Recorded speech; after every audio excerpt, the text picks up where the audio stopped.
All right, you're asking for it, so here it is. Listen to this. I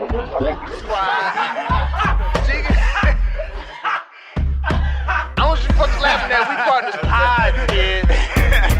You understand? We in here drinking, singing, all that shit, dog. We sweating. All right, welcome to the 179th episode of the Drinking Partners Podcast. Yes, this is our Rosie Brown episode. A lot of you don't know who that is. That was an offensive tackle for the New York Giants. Again, we always stay on the front lines, but the cool thing about this gentleman is he graduated from Morgan State University. We super black on this shit right now, and that was an HBCU. He's one of the few NFL Hall of Famers who come from an HBCU, and the cool thing about him, he has ties to Pittsburgh because in 1952, the Pittsburgh Courier, a black newspaper, they voted him as an All-American. So, boom, that's what we do. That's this episode. I am half of your hosting tandem, Ed Bailey. I'm joined as always with my co-host, Dave Bracey. Say what up to the people. What's good with you people, man? We are offensive, and we will tackle you, man. As you can see, this is episode 202. So, never mind, Dave. He's not really here.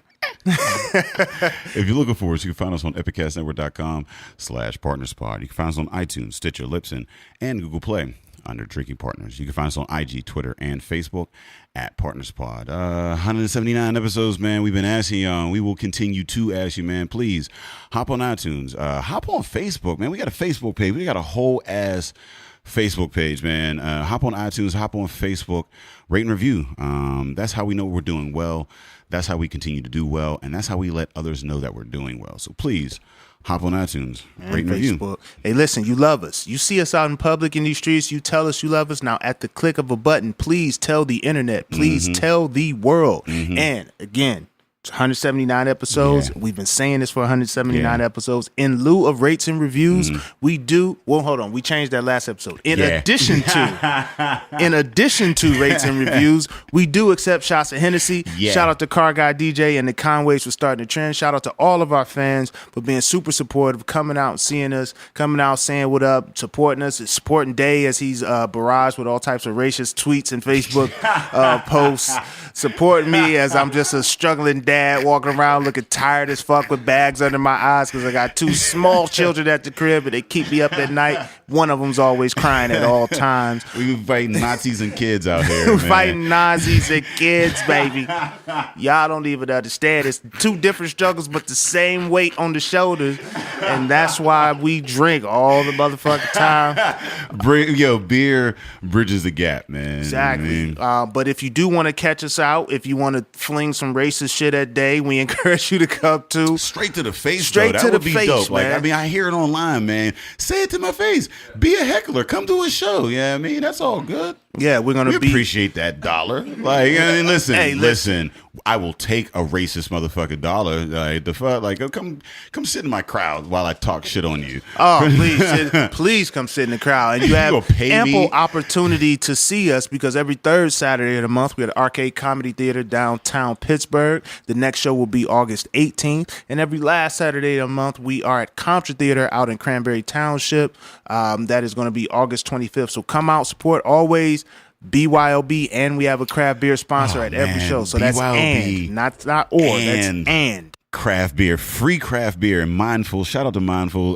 They are our regular sponsors for those live events. And man, I keep telling people, man, they got some of the best fried chicken in the city. They got the broasted. They don't do just the fried. Yeah, I mean, they got the broasted chicken with the real Nashville hot, it ain't like the Nashville, like the Kentucky fried or none of that. Like, don't bring Kentucky fried chicken. Man, like that's the only motherfuckers that really got like some Nashville hot. You got some bullshit. I don't know if you said any words right there.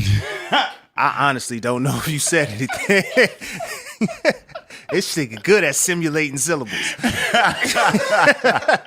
Excellent at the simulation of syllables. Well, listen, if you listen to though, we are coming off of fresh Fresh Fest. Oh, yeah. This is, so we want to after thank that. everybody for coming out. Thank everyone for supporting. For making history, man. For making like, history, the man. first Black Beer Festival in America, man. You guys came out, you supported, and made that a goddamn thing. Check it out next year, same weekend. I guess, a day pass, so it'd be the 12th next year. You know what I mean? Like, be making is it a leap year? Don't be cash. Don't be right checks your ass get cash. Don't be saying August 12th and then the shit don't pop off till September 32nd or some shit like that.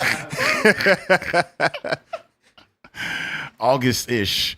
It'll still be warm. Check us out. That's all you gotta be worried next about. August-ish. Yeah, for man. the Just second one. keep supporting us. We're gonna keep trying to bring these events. Keep trying to bring these experiences to the city, man. We two young dudes out here just trying to have fun. That's all it is, man. This craft scene has been super supportive. Yeah. We got. my hairline ain't the youngest, but hairline the ain't beard is existent. full. Your hairline has been laid to rest, my nigga. Hey, yo, do not speak ill on the dead. You know what I mean? God bless the dead. Yeah, rest in peace. But that shit used to flourish back in 1984. Hey, that shit was on they point. couldn't tell you could run the fingers through the fro. Them curly locks. Rest in peace. But I'm just trying to get it while I'm like, I don't know, not geriatric. Before the salt and pepper kick in. You know what I mean? Yeah, and one of the cool things that we get to do, man, we get to partner with so many different industries, and it'll be reflected on this podcast because we have two individuals never met before on this podcast, like two different industries, but collaboration is real. We've got to have a good ass fucking time. Now, this is episode 2 of 2, so you've been following or listening to Drinking Partners. You know that one of us ain't gonna be worth a damn. All right, and you can listen to. This time is you. It ain't always you. I was listening to that Apis episode. Man, I was slurring. God, I was on some DJ Screw with my shit. I was strong brow. It's funny as hell because people do come up and I'll be like, yeah, I don't really know what it sounds like, but I feel like we keep it together for a little while and it goes left and they're like, oh, when it's the second podcast, oh, ain't shit in that. No. The reason because I wanted to shout out to Trogs. Trogs has been. We went out there last summer and we met the brothers, the founders, man, and they've been so supportive. They constantly send us gifts. Packages. They just sent. And it'd be like we unannounced. We just come into the studio and they probably send more shit than we get. Buzzy always gets to the package first. That's why they started sending Buzzy packages. And shit. They like, hold now on. Now he get his own. If you listen to the episodes, they shout out this. So we want to shout Trogs out. Because they actually just sent us a couple cans of this Nimble Giant. Once a year, it's a double IPA. I'm drinking it now. It's good as shit. Let me see what the ABV on this joint is. It's like a 9? It's a 9. Yeah. So they don't want me to be coherent. It's one of those cans that you got to get to when it drop. You know what I mean? It don't just sit on the shelves. It ain't one of them once a year. They probably got it on back order. Yeah. You know what I mean? So we had it last year when we went out there. Shout out to Trogs or whatever. And shout out to the Love Little Care packages. Let us know that you care. Yeah, I love the black and gold can. The black and gold is a good color scheme for us. Dave because of his Pittsburgh roots, me because I'm an alpha. So we both love black and gold just for different reasons. Pittsburgh's black and yellow, but they say black and gold.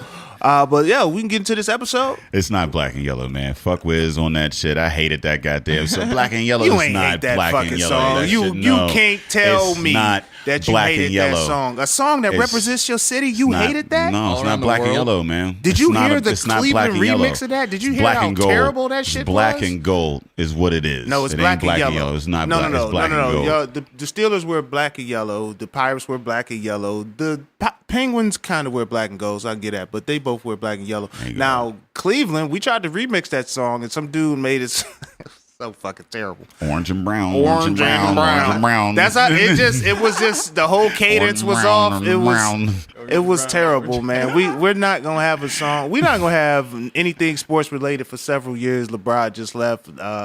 I'm hurting right now. But the Indians gonna win the World Series this year. Maybe the Bengals. Root for the Bengals, man. Nigga, I'm not from Cincinnati. I mean, it's Ohio. You got to go for the club. I don't give a fuck. You Listen, don't root man. for the Eagles. I root for the Eagles. I've been looking for a Turnpike Super Bowl for quite some time. No real fucking Steelers fan rooting for the Eagles. I also root for motherfucking Cleveland basketball because we ain't got a basketball team. So that's the First of all, the you Cavs, just called them Cleveland basketball because LeBron left. So they really ain't got. They like a half a team right now. They're just like a. First of all, basically like a. Nigga, we got Kevin like Love. He was a former All-Star. Bruh. We got J.R. Smith. He be on the Hennessy heavy. No. We just drafted Colin Sexton. All right, we got Kyle Korver. He looked like Ashton Kutcher. Team. We got Tristan Thompson. He's a Kardashian. We got a lot of shit popping right now. Cleveland ball dribblers. Like well, first of all, pause.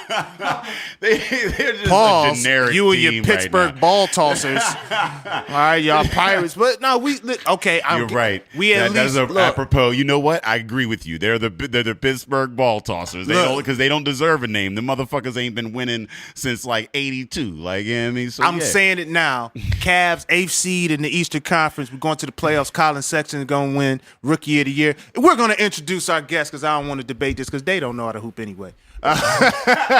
We got some friends of the podcast, both old and new. We got Sam Leonard here from Pittsburgh Local News. And got Shannon. We got the Brew brother, Shannon Harris in the building. Say what up to the people. Live in action, Austin, Texas. What's up, team? We're both psyched to be here. We just met. We're about to kick it around. There's nothing better. I listen to the Drinking Partners all the time, so I'm psyched to finally be on it. People don't give. I'm here. I walk in. I get an ice cream sandwich. They're pouring up beer. This is how it goes. I love episode like 2 party. when one of you guys take off. When you guys get fucked. People would listen to some science physics podcast. This is the Drinking Partners. What do they expect, right? I get that a lot. Like people are like, so I mean, are we gonna be drinking? I'm like. Have you listened? No, that was the podcast was not a craft beer podcast to begin with. It was literally centered around drinking. Craft beer kind of happened organically. Yeah, and partly because drinking Hennessy on this just don't make a lot of fucking sense. That'd be dangerous. Drinking straight Henny for when an we started hour. doubling up. Yeah, I mean, it was once a week maybe, but like once we started doubling up on the Sundays, it was like, yeah, nah. So Sam, we'll start with you. So tell us about Pittsburgh Local News. I mean, you started off, you were doing stand-up, and then I looked up and you had this Pittsburgh Local News. You start gaining a lot of traction with that, a lot of listeners and people complimenting on what you're doing. So what's going on over there? Well, I started the Pittsburgh Local News podcast because I don't give a shit about the national news anymore. Who does? Like I was saying to Shannon earlier, how much can we talk about Donald Trump? You know, not only are we sick of that, but that doesn't really affect us. Geopolitics. I love to hear about what the CIA is doing in South America, but at the same time, that has not nearly as much to do with my life if the cashier Rosie at Shop and Save Mount Washington has a cold. That is a much bigger influence on my life than what's going on. That is a big deal because she be doubling up on the coupons. Yeah. She always makes sure I have a new water filter.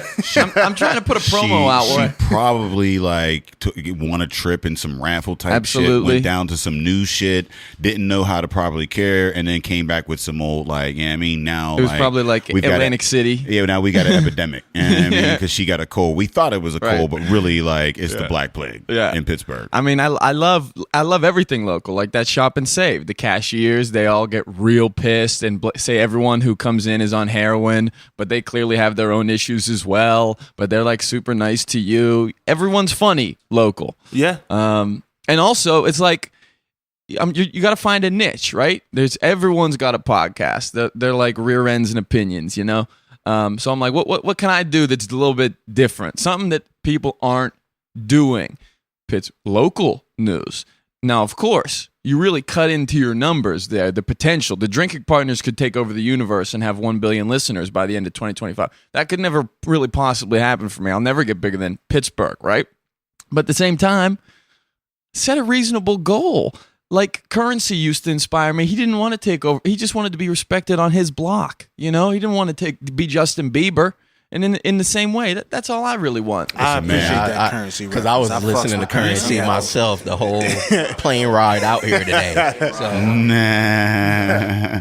No, I mean, I like, look, man, Rick Seaback is fucking cool He lives as a shit. charmed life. That's a god. And Bob Pompiani. I mean, they're just these little names that don't mean shit outside of Pittsburgh, You got but to about losers 3-4 at Shop and county, Save, you know they what mean I a mean? ton. Yeah. And I say losers with love. You know, we're all losers. Yeah, I mean, yeah, we're all just like some motherfucking local motherfuckers trying to pay Sprint. You know what Yeah. I mean, like, but like I said, I mean, you don't have to expand, especially with the new like Renaissance we're going through. You know what I mean, and like both locally in Pittsburgh. You know what I mean, technology and like the boom that we have, like the influx of people and whatnot, but also like in technology where we have the means of production where we can just sit in a basement, Boom. and make some Get out there, killer make a life, shit. You make know a what I mean? life for yourself. And then low key, Pittsburgh be having these large nationally, like these large national affecting like stories. Like there's some shit that be happening in Pittsburgh. You know what I mean? Hell that, yeah. that affects nationally what's going on, or affects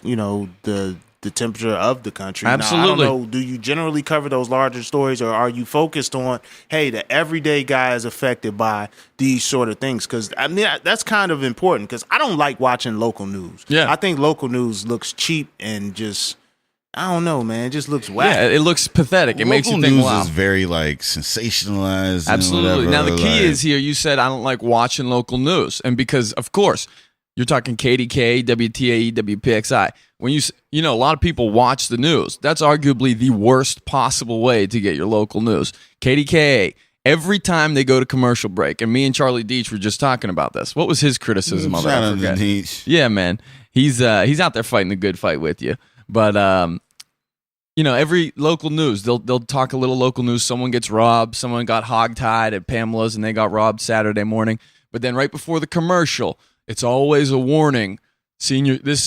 After this commercial break, we're going to tell you about this scam that's affecting senior citizens Yeah, terribly. bruh. If you don't hear this, someone's going to break into your house probably and maybe rape you. So make sure you stay tuned in. You know? And so it's dumb shit. Right after that whole plane shit. No, it wasn't a plane. That was 9/11.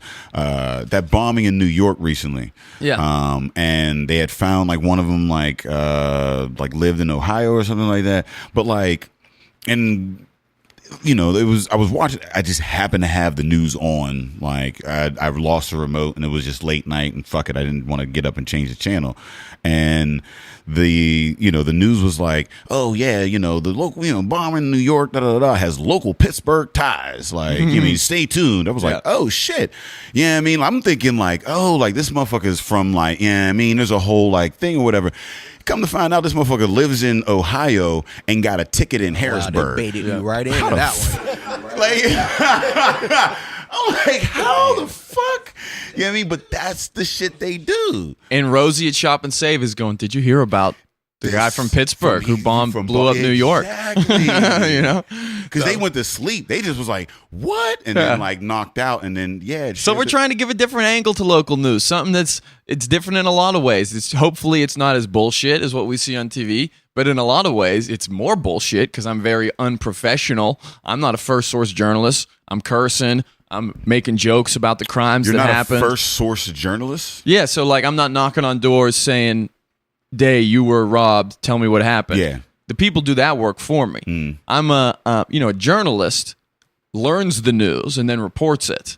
Which was always my dream. Yeah. Me, I just read websites that you all could read too, compile it and record it online so that because by the So way, like an Intercept or an Atlantic. You know what I mean? and but they Pittsburgh. have but rather than a source because they have journalists. I'm like a Glenn Beck. I mean, that's maybe the worst example I could use, but just a guy who doesn't do shit himself except talk about it. You know what I mean? Yeah, I mean, but that's the thing is that like, I mean, you have those sources that like, they're getting all their information from AP and Reuters. You know what I mean? Like they're not doing it. They're just commenting on the stories or whatever. I mean, a lot of these articles and a lot of it, I mean, is your skew, your take on what that is. I mean, because there's a bias.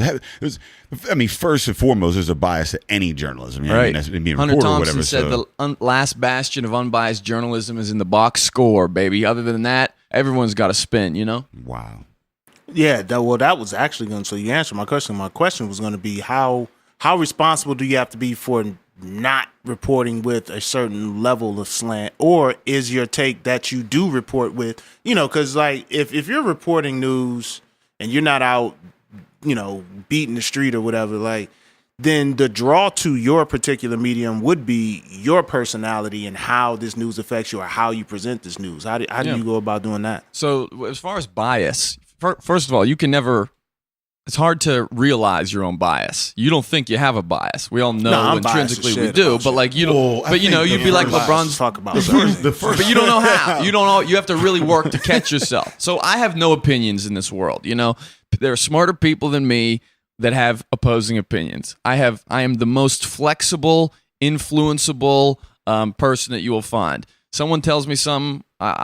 So my point is, I just try and present all the different angles without necessarily saying what I think, because I've never had a thought that I believed in 100% for the most part. But I mean, at the same time, like, I mean, a bias can be and is like, I mean, the first step is like identifying the bias. What is because we all have it. I mean, it's just everybody has it. So like identifying that and saying, okay, so because even the content that you choose to pay attention to, Right. even in Pittsburgh, I mean, like and it doesn't matter, like that in and of itself is a bias. I mean, like, absolutely. Why is CNN focused on this? Why is Fox focused on that? They may give you like straight footage. I mean, like it could be raw ass footage, but it's why are you showing me this footage of this event? I mean, as opposed to, because you only have 24 hours in a day. Selection bias. You see what I'm saying? They call Exactly. it, Yeah, selection. So I mean, there's a bias in everything. I'm that you dealing with it report. right now with because these. What would you? I mean, I guess what would you say your bias is like? I mean, like in that regard, given like I trend towards, similarly to the cable news that I was just disparaging, I trend towards interesting crime that happens, more than legislation, which can also be interesting. But anytime I think organized crime is involved in a story, that's absolutely for sure getting covered. But like I'm dealing with not this. a lot of news that's about the more mob, interesting, man. though. Yeah, I mean, I know the mob's like, dying. It sucks, but Yeah, they do a lot of good things. I walked into Dianoia's. They do a lot of good things and bad mob's things. dying. That sucks. Yeah, they hand out turkeys and everything. They hand out what? Turkeys on Christmas. Turkeys. Okay, I was about to walk off this podcast. What do you think I said? Darkies. I was like, what the fuck? I was like, because you talk about the mob, they would call us darkies, and I was like, what you mean they handing out darkies? I was about to flip this fucking table. Podcast over. You mad? Like, this nigga done got too comfortable. There are way too many flat right caps. That's what America is right now, dog. I'm on alert. I'm on alert at all times. There's certain words, certain sounds. You've been hanging out with motherfucker, Dave that shit too had me much, like, man. boop, boop, boop. Well, shit, fucking with Everything. Dave, you just Everything. What we just some dude called you a flapjack eating nigga, some shit like that. What the fuck Is they that called something? it? I don't even know what a flapjack is. It's a pancake. He called me a talentless hack faggot nigger or some shit Oh, I like didn't mean that. it when I said that. No. No, I'm kidding. He really said that? Now, that, of course, Oh, was man. online, yeah. That was one of the Now, many, so does that but guy, was- can you trace his... I don't even pay attention. I just laugh on that Yeah. shit. Like, I just laugh Yes, at it. First of all, Hey, if yeah. you're friends with Day on Facebook, this is absolutely not true what he's saying right now. He buries everyone that comes in contact with him. I mean, ask Owen Benjamin. I don't even pay attention to that shit. I mean, I started an entire campaign to ban a man from our city, but There's- for the most part, I just swipe left. you gotta select your beats. Yeah, Yeah. I mean, not everybody is worth your Gotta be time. beef You see what I'm selection. saying? Yeah, Beef yeah, bias. I mean, It's Yeah. selective beef yeah, bias. yeah, Owen not Benjamin was everybody grade A. If you went to my YouTube, bruh, I ain't updated my YouTube in like 5 years. Like, I Yeah. mean, if you're leaving comments on my YouTube, like I got to you in a like different atmosphere that I didn't even know I was affecting. I'm winning. You do have to pick your beef. And Owen Benjamin was that Wagyu. I mean, he was Kobe beef. That was because I was saying this also to Charlie Deach. He was beefing with Daryl Metcalf. If you go with the king and you don't miss, it's a great thing I mean, for well, you. the thing is that like I mean, and I always like worried that people thought I was going at it like, oh, let me try to like up the name or whatever. Like I saw this dude, I had no idea who the fucking dude was, and like somebody reached out to us and was like, hey, can you like help him find a venue? And I'm like, all right, let me check out this dude. I saw some articles, saw his like, I even heard the song or whatever. And I was like, yeah, no, I'm not gonna do that. Right? And I mean, like, it wasn't like, oh shit, I'm like. Then he like, you know, he was like, oh well, you think he's racist? Da, da, da, like First Amendment. That's always the fucking the First Amendment. Right? I mean, and I'm like, yo, no, I'm not gonna propagate this bullshit. You know what I mean? Da, da, da. Then I had a swarm of motherfucking people in my mentions. Like within a half hour, I had a whole lot of rhetoric about how first they threw out the fact that he had a black like opener. Yeah, I mean, so they had the black shield. That was the first. Yeah, I mean, he's got a black guy opening, so you know he can't be racist. Yeah, and then like, I mean, like within 30 minutes, I was called a nigger like 3 times. Yeah, I mean, like, oh, you don't respect the troops, and like somebody called me a pedophile and a rapist. This is all within 30 minutes, and at that point, I was like, look, this is not about like comedy or business or whatever the fuck. This is about like, I don't want a Klan rally in my motherfucking city. Exactly. This is all like, and then I went on the Twitters and all that shit and like that, and like the shit that he was pumping out, like that was hate speech, right? And I mean, you had all these motherfuckers like empowered by that shit. Yeah. And you're gonna come in and like just like for Shannon doesn't know, Owen Benjamin's a comedian who came to town or tried to come to town. No, he did eventually come to town. Hosted by the fucking Carnegie Library of Pittsburgh. Yeah. Let's just throw that the fuck out. No, these people don't know. So again, I was, I'm team fuck Owen Benjamin now, but going through this, I'm seeing everyone's perspective. That's how I naturally look at things, and I'm like all about the free speech in comedy. I'm not out here. I'm not the alt-right, okay? But I'm just saying, as a comedian, not me as a comedian, but you guys as comedians, you want to be able to try something, fuck up. The stage is sacred in a sense. All it took for me to know exactly what side I needed to fall on was watching the N-word stole my bike video. I was like, oh, there's no punchline here. Like, this is not funny at all, honestly, dude. That wasn't enough for me to like campaign to keep him out of the city. It was just... It was the Twitter, and like that was the thing, is that like this isn't just on the stage. This isn't a bad joke. This is ideology. Like, I mean, this is dog whistling where like you're pushing out like, yo, if you believe in white privilege, you're a danger to me and my family. I understand how... That's a dog whistle saying, okay, if you recognize, if you're out here saying that I'm privileged, you're a danger to me and my family. What does that mean to you as a man? If somebody is a danger to you and your family, as a man, what does that mean to you? That's violence. Yeah. They're not saying it.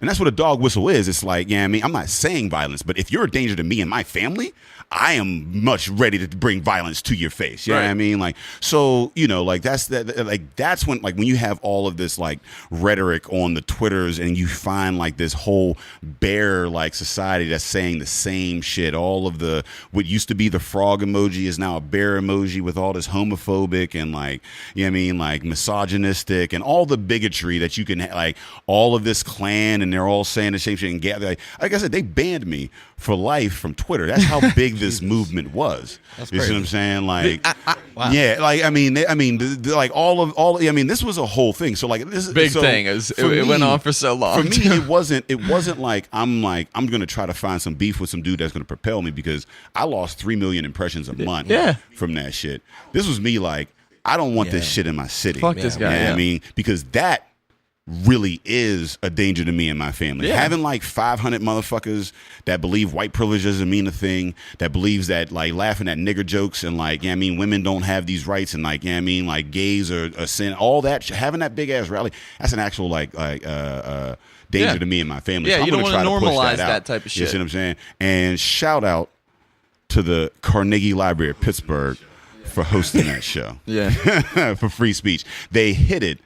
I got emails from motherfuckers that work there. They were like, they hit it from staff. Don't tell anyone. They hit it from fucking like the public. This was highly irregular, and their defense was free speech. And I'm like, okay, but like, what about the freedom of protest? Yeah. You know what I'm saying? Like, so shout out to the Carnegie Library of Pittsburgh. I think that was the first time I actually talked about that shit, like really in depth on there, but that's what it was. But yeah. OB, he might like believe in his opinions and think that he's not racist, and he could be like confident in that in his own mind. But what were we just saying before? You got to pick your beef. Why, of all the things you can get excited about, why would you want to get excited about like defending white privilege and race, like making jokes about racial stereotypes and shit? Then that is the perfect thing to get excited about if you're a benefit. If it benefits you, So, I mean, I mean, if so, it's weird because I'm looking at it from a nuanced kind of perspective. Because I mean, I'm obviously on board with Day, but I do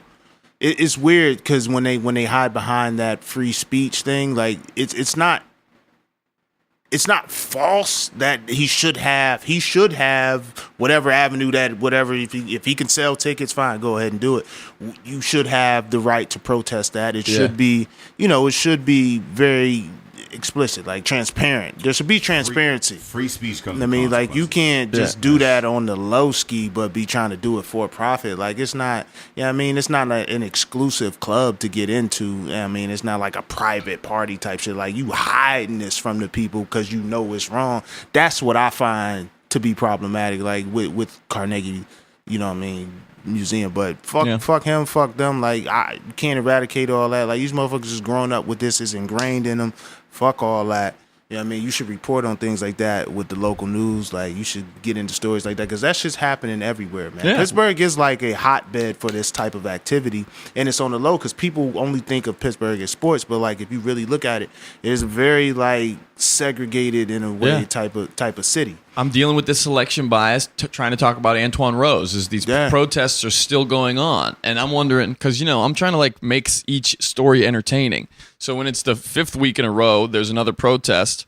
I'm wondering, I'm trying to balance, that's certainly not entertaining to say that again, but you're trying to balance that with the fact that if you want, the reason they're still protesting is to keep the conversation alive, and it's the responsibility of the media to kind of keep talking about them so we don't ignore this shit. So it's like, how responsible do I think I need to be?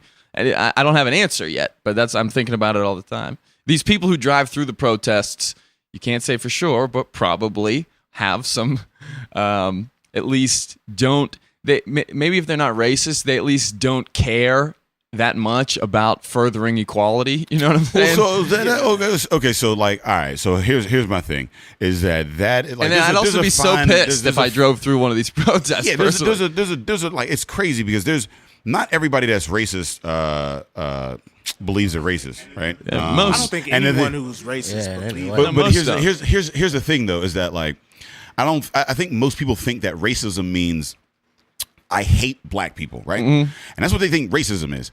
I hate black people. So if you don't like wake up like, oh, fuck niggers, like, right, then you're not racist, right? Because like, that's not your like end goal or whatever. But racism may mean that like you hold biases that you don't understand. You hold stereotypes that you don't understand, that you hold like, like the fact that you're willing to go through, the fact that you are so privileged and not even aware of your privilege that it is like crushing other individuals, right? Like, that is racist. You see what I'm saying? Like, or misogynist or homophobic. You see what I'm saying? Like the fact that you're not even willing to look, and that's what the hardest part is about most bigotry and biases, is the fact that most people aren't like, I hate women, so I'm not a misogynist. No, but you think women like are supposed to just make plates. Yeah, you pretty much stole the words kids. Out of my mouth with all that. Like, that's what I had on my mind. I was waiting for a moment to cut in and jump on that. But that's exactly it. Like a lot of people, like you said, racists they really just don't have no idea. Right. Like they're just. I don't really want to call it stupidity and be on the wrong edge of the sword, but it's like it's ignorance. It's just pure ignorance, and some of it is willful as hell. And see, that's where I think racism comes in when it's willful ignorance. I think what we need to fight against most often in this country is prejudice, because prejudice can be involuntary. And so, and that's a perfect transition into you, because you're in what I would consider, not explicitly or not, intentionally, but a more prejudiced sort of industry, in the sense that we don't have the representation. So with Fresh Fest, that's what we were trying to bring out to this city, is like, look, we got all this craft scene is booming here. We're not represented, and we have enthusiasts in the city. Now you, Shannon, you're a contract brewer, so you a hitter. Contract killer. You a hitter out here. Yeah, hitter. A little something like that. I mean, I just have a passion. You should for this craft. You should drop a contract Pilsner. Hey, you know what?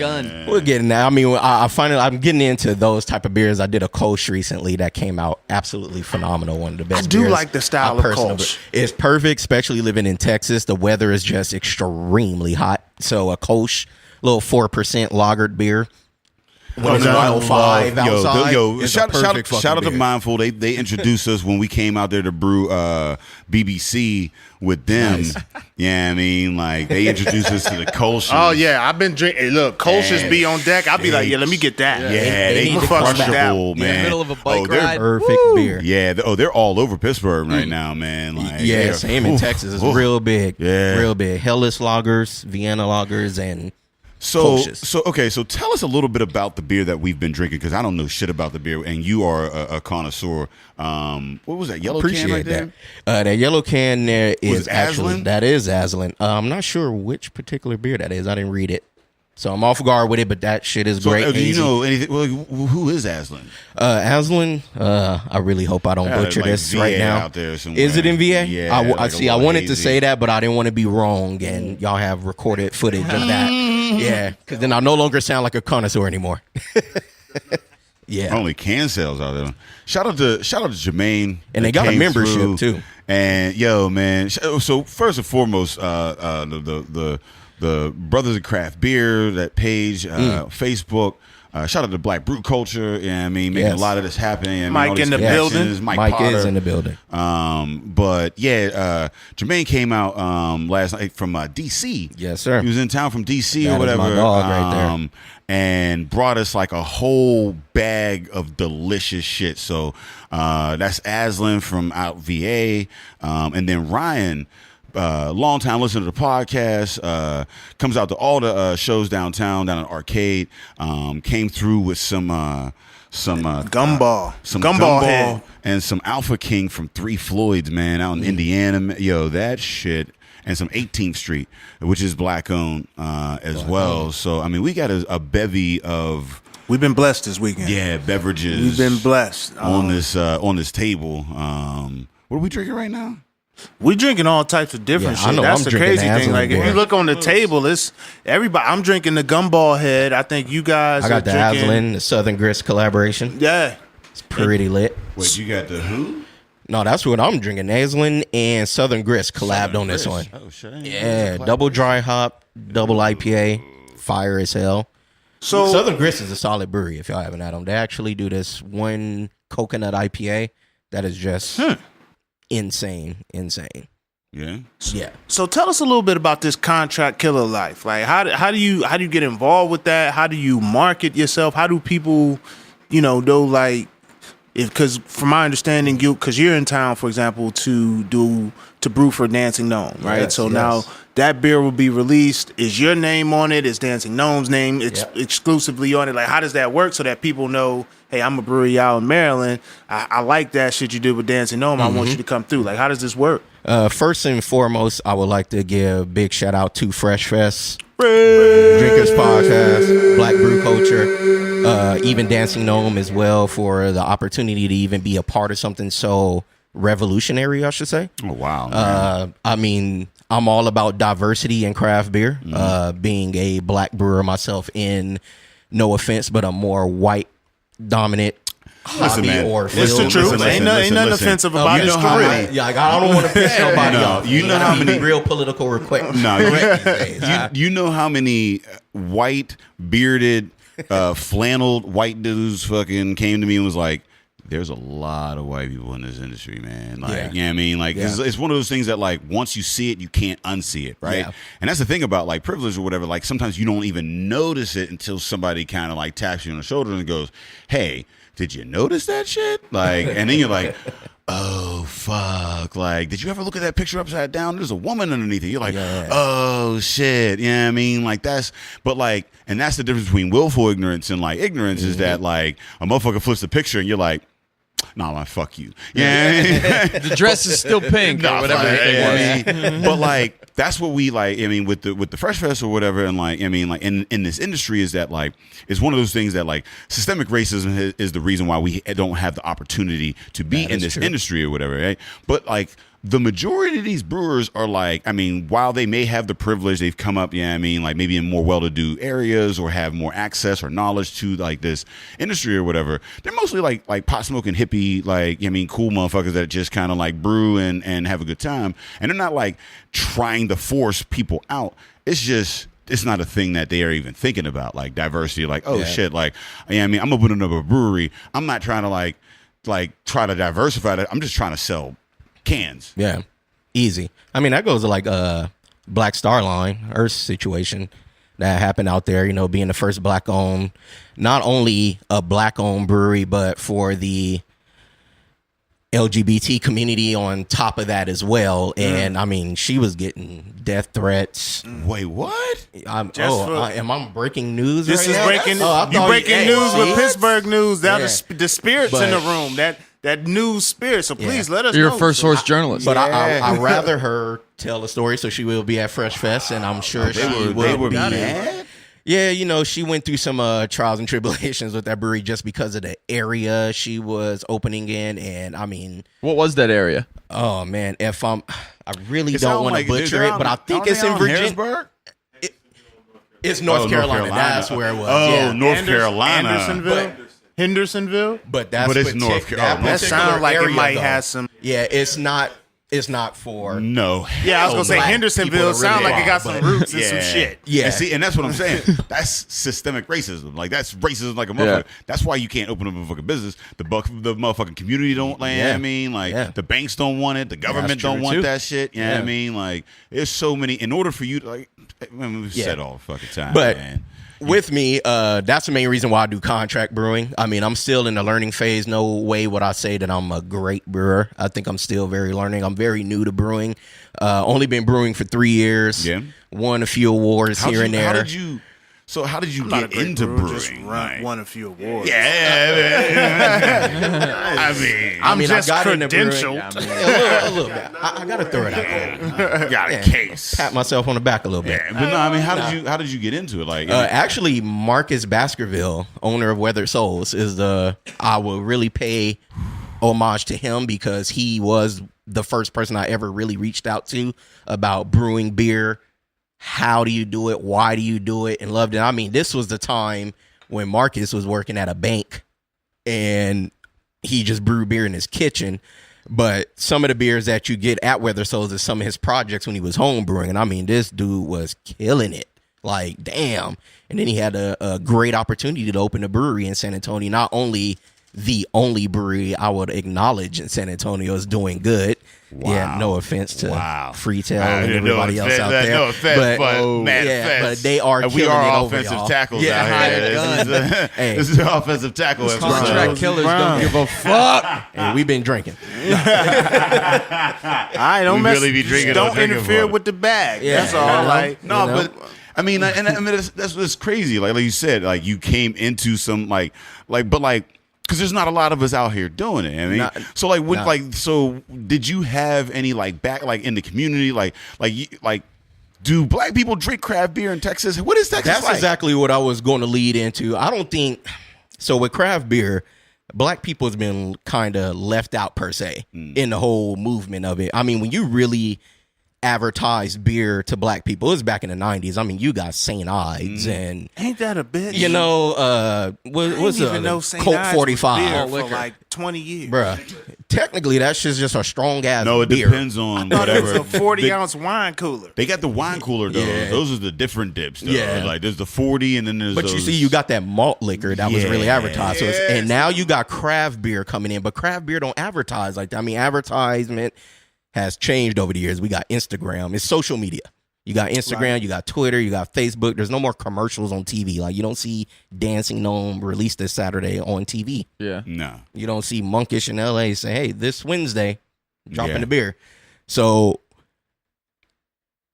I don't want to say that we were left out, or even, I mean, there's all races. I mean, I think some Asians, Mexicans, like anybody, or I say Hispanic for all genres of it, but it's just not advertised like that. When you think of craft beer, it's flannel shirt, beard, white guy, brewing beer, and Oh, I'm gonna do a black flannel people just don't count. do that. But with black folks, you know, we always In the had summer, yo, if you come to the Fresh Fest in the fucking flannel, I'm We kicking was you at out. beers. We was at You beers gotta at Berg. Everybody better have a that fresh was shirt on. summertime.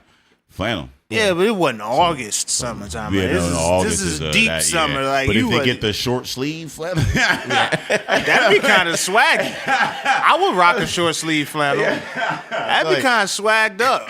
Oh shit, that's goddamn. yeah, I mean, you get the crease in that, man. I'm fuck around. Yeah. Find me a black and green short sleeve flannel, nigga. Hey, that's the color. That's just what's going on. With it, fresh. Exactly. So even in Texas, down in Texas, we're not really on the craft scene like that.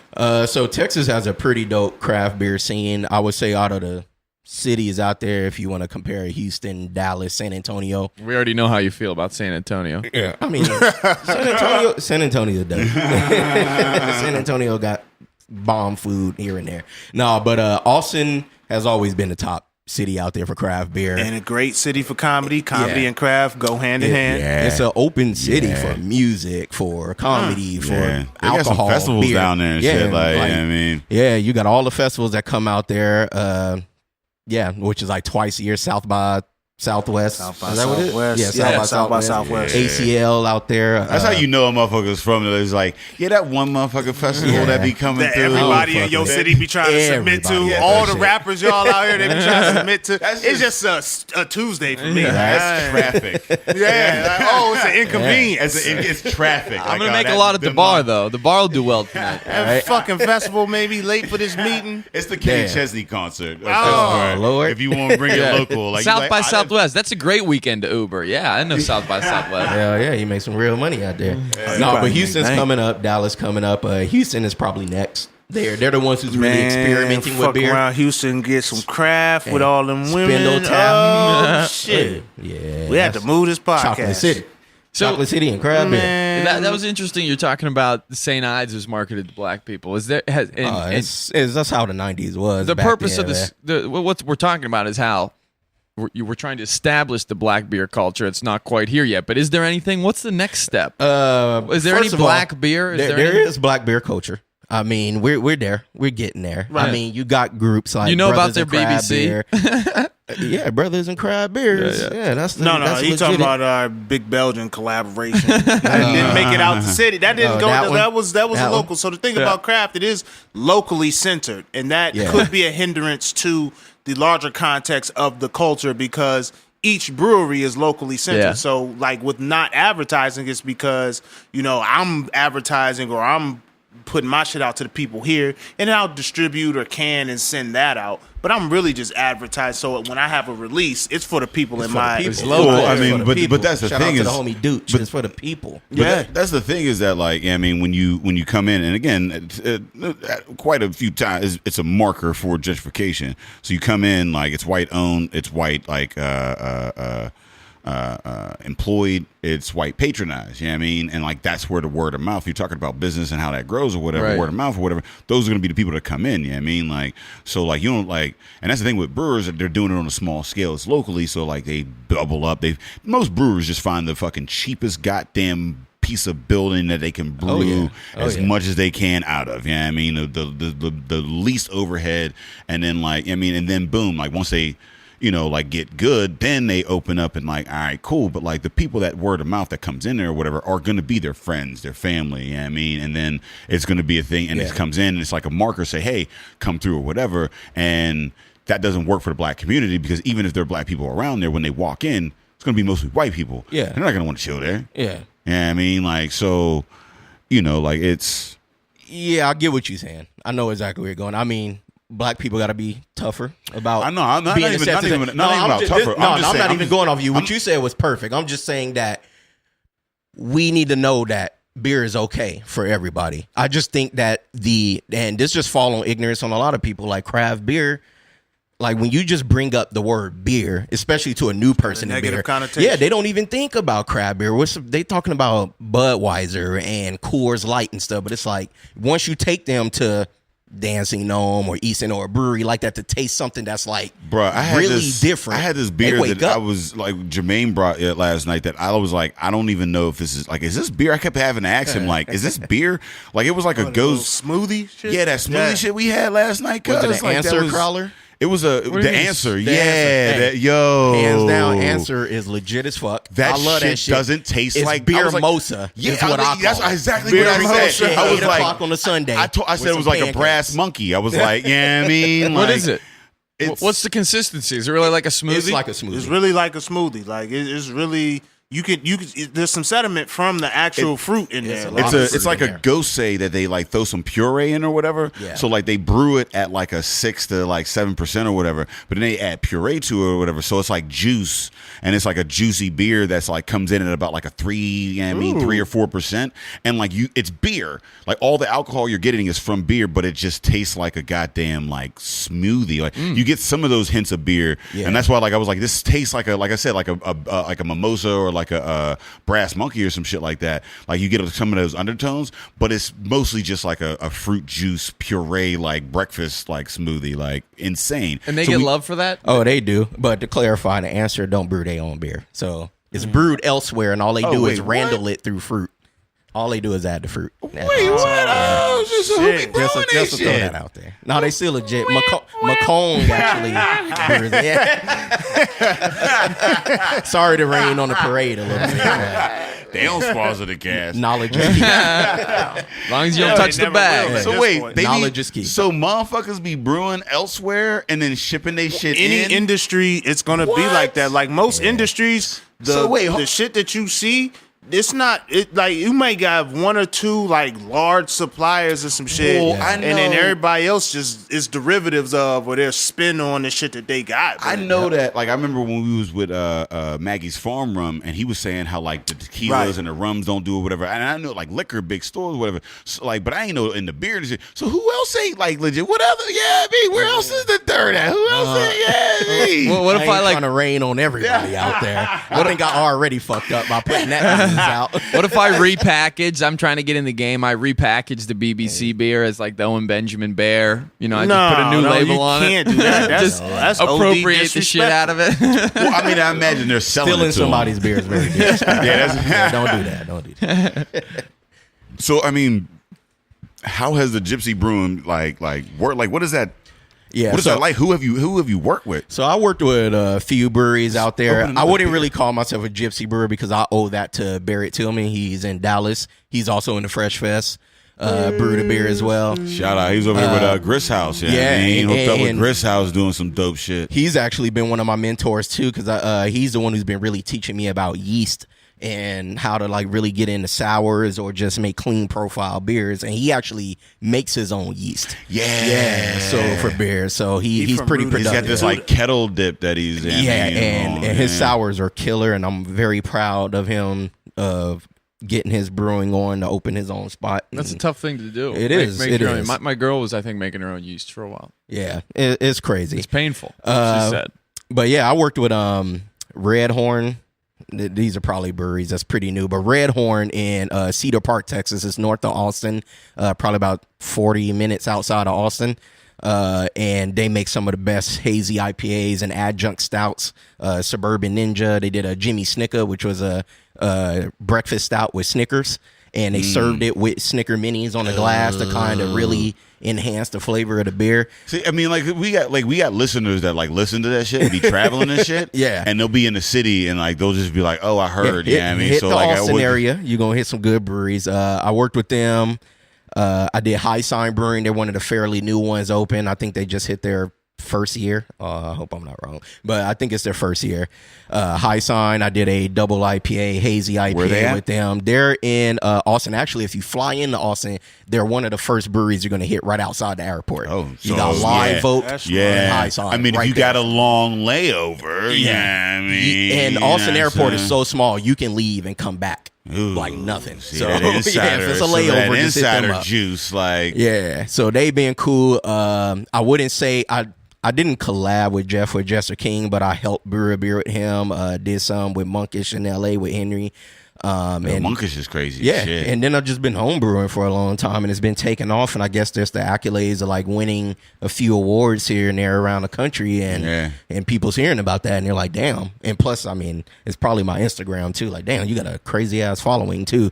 But shit, you want to brew a beer, and I think anybody can if you reach out to a brewer. So this is how I really got started into it.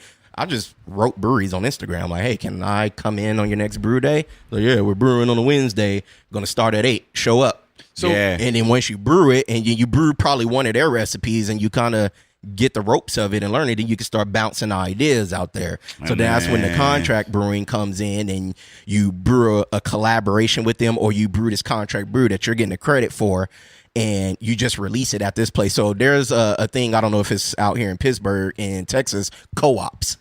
So you got breweries called co-ops, and what that means is that one brewery has a space, but maybe 5 breweries brew out of there. Yeah. And we just release everything out there. They all help chip in on the rent. And now it's like, we're not a brewery, we're a co-op. We're a co-operation. You're going to get many styles of beer from many styles of beer. No, that's not. That's it's a big thing right now. Everybody's doing co-ops. We've got like co-op, like, spaces or whatever. Like, this is a co-op space. That's what I'm saying. Like, we're in a co-op, like, we don't have like brewery co-ops. I don't think. Well, who was it that we were just interviewing where they said they had done something similar? I mean, it wasn't the business model of this particular brewery. What is it called? Lincoln Avenue Brewing Co-op. Oh shit! All right. There you go. Give me the plug on that. Look at Buzzy's mind spinning. He's about to get the Epicast. No, your mind should be spinning. So you should be reporting on this. So like with you, Sam. I mean, craft brewing is like it's big in Pittsburgh right now. It's bubbling. Well, bubbling, and it's again with these each individual brewery being so centered on that local community.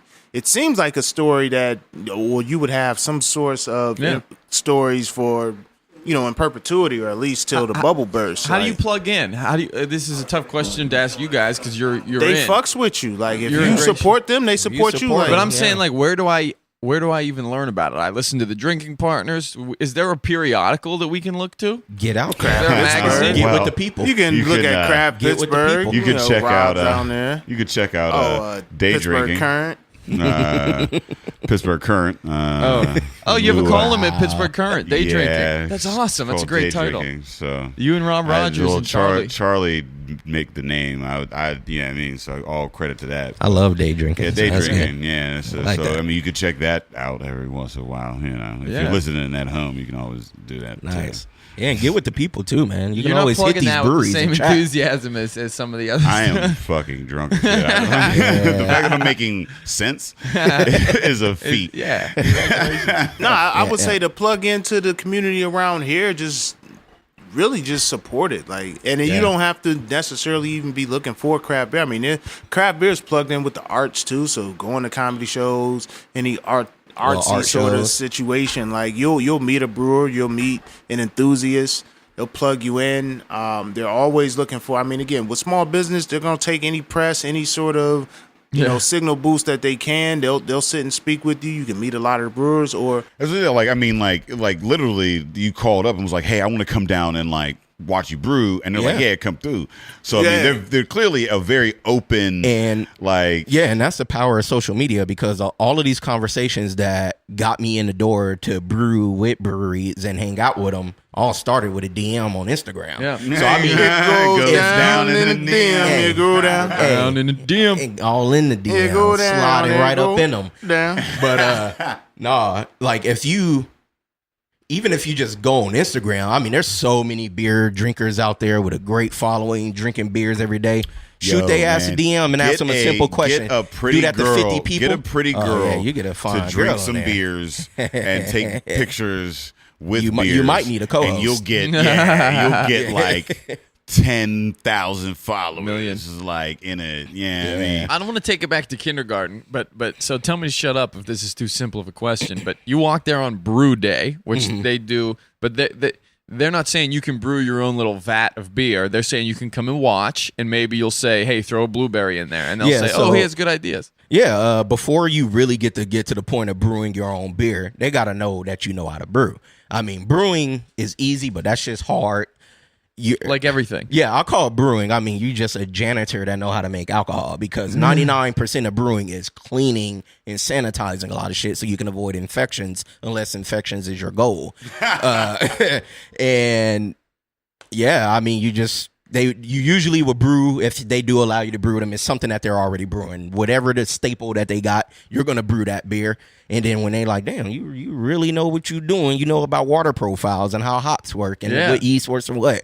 Do you got any ideas? Yeah, I actually got some home brews. I mean, I brew a lot. I got a few taps on at the house that's all on constant rotation. Shit, I flew out here today and I put 4 beers in a keg this morning of home brews. Yeah, I mean, and that's the thing is that like we've been talking about with Fresh Fest. Access and education is that like this is a fucking skill that you could pick up. It's easy, and I was you could do it in your basement. Time. Yep. And within 5 years, you can have a business that's like profitable and like, shit, motherfucker, you could quit your day job. If you have the right financial backing. Yeah. That's much cheaper than a degree. Yeah. How much did you pay for your first homebrew kit? My very first homebrew kit was Northern Brewers Amber Ale. Tasted like pure shit. I actually still got bottles of that beer. That was about 3 years ago, and it was $100. $100. You got into brewing with $100. $100. Yeah, so I did that. And some social media. Yeah, social media helped because I got to give a shout out to some sponsors if y'all don't mind. But, Spike Brewing hooked me up with my brewing system. They saw me on Instagram and saw that I was advocating for home brewing and actually black home brewing at the time. Before I really was like, we need to make black awareness. And when I say black, I mean diversity. Like, I'm not saying just black people. I want more Mexican. I want more Latinas and more I'm Asians. sick of even making that fucking point. I have to. If you hear black and you think we're just trying to exclude you, go fuck yourself. Exactly. Because we have Germans. Exactly. We got Belgians. Yeah. We got motherfucking like English ales. We got all these motherfuckers, and everybody's like, I want to have some of that. But when we say black, then it's like, well, am I invited? Go fuck yourself. No. Yep. No, you're not. I'm with you on that. Yeah, I mean, I'm no. with you If on I that. gotta explain it to you, no, motherfucker. Like, god damn. Ask one of your friends at your family at Thanksgiving if you're invited. And fuck out this. I'm sick of explaining that shit. You have to. Unfortunately, we have to. No, but so I got in. Like, my Instagram following obviously helped, but Spike like hooked me up with my home brewing system, so that saved me a lot of money because I got like a pretty expensive system at the house that I didn't have to pay for. So I'm very blessed for that. So I got that bump, and then I have sponsors from like Yakima Valley Hops. They supply me with all of my hops for brewing, so that's a cost I can cut out. I worked with I work with Imperial Yeast out of Portland, Oregon. Shout out to them, man. They make some of the best yeast strains out there. They shipped it overnight. I just reached out to them next day. I got them ready to pitch and ready to brew. Yeah, so they straight off the boat. I get it straight off the boat. Hey, so I work with them. Definitely gonna have to revisit that Rich Forever. So that's just a few shout outs. I'm just trying to keep that endorsement. No, I'm just playing. No, do what you gotta do. Hey, you gotta shout out the people who support. Me out, so I was able to pick it up. This is all off a $100 brew kit. $100 brew kit started it all, and now I'm 3 years in. I got 9 medals, 8 gold, 1 silver, 8 golds from the West Coast, and now I even got the National Homebrew Competition. For everyone out there that don't know, that's like the Grammys of home brewing. So although I didn't win the real Grammy, which is like the National Home Brewer of the Year, to beat a whole region for a beer. So I took over the whole South with that one. And that kind of just really pushed gotta it. do it 3 times, in order to, giving the edge. So, it doesn't matter. That's just to get to know me, Pittsburgh. That's just get to know me. The West Coast is the West Coast. Yeah. Big shout out to everybody out here. Been showing love since I've been here. Only been here a few hours, but it's been a great city. Mike's been an amazing host, Black Brew Culture in the house. I'm meeting y'all tonight, and I think we're having a good time. But Buzzy out here fucking up, party fouling. Oh shit! Since we live, Marcus, you can't fuck it up and then say he warned Sunday's best, all right, bro. So this is Sunday's best. This is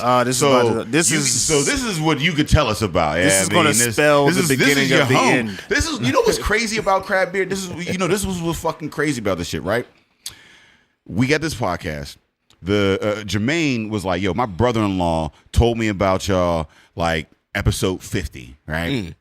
He been listening since episode 50 out of DC, right? Damn. Craft beer, podcast, whatever. Hooked up with Mike. Mike put me with the brothers in craft beer. Yeah, shout out Facebook. to BNCB. That's family. And then he hit us up and was like, "Hey, I'm coming through." I'm like, "All right, cool. We got a show." And then he comes out to the show, hands us a beer, and then you come through courtesy of BBC and get a taste of home. Yeah. Courtesy of DC. Yeah. Courtesy of DC all now. this fucking That's Brothers in collaboration, Craft Beer. man. That's how it works. It's Like full that. circle out here. Crazy. Full circle. Damn.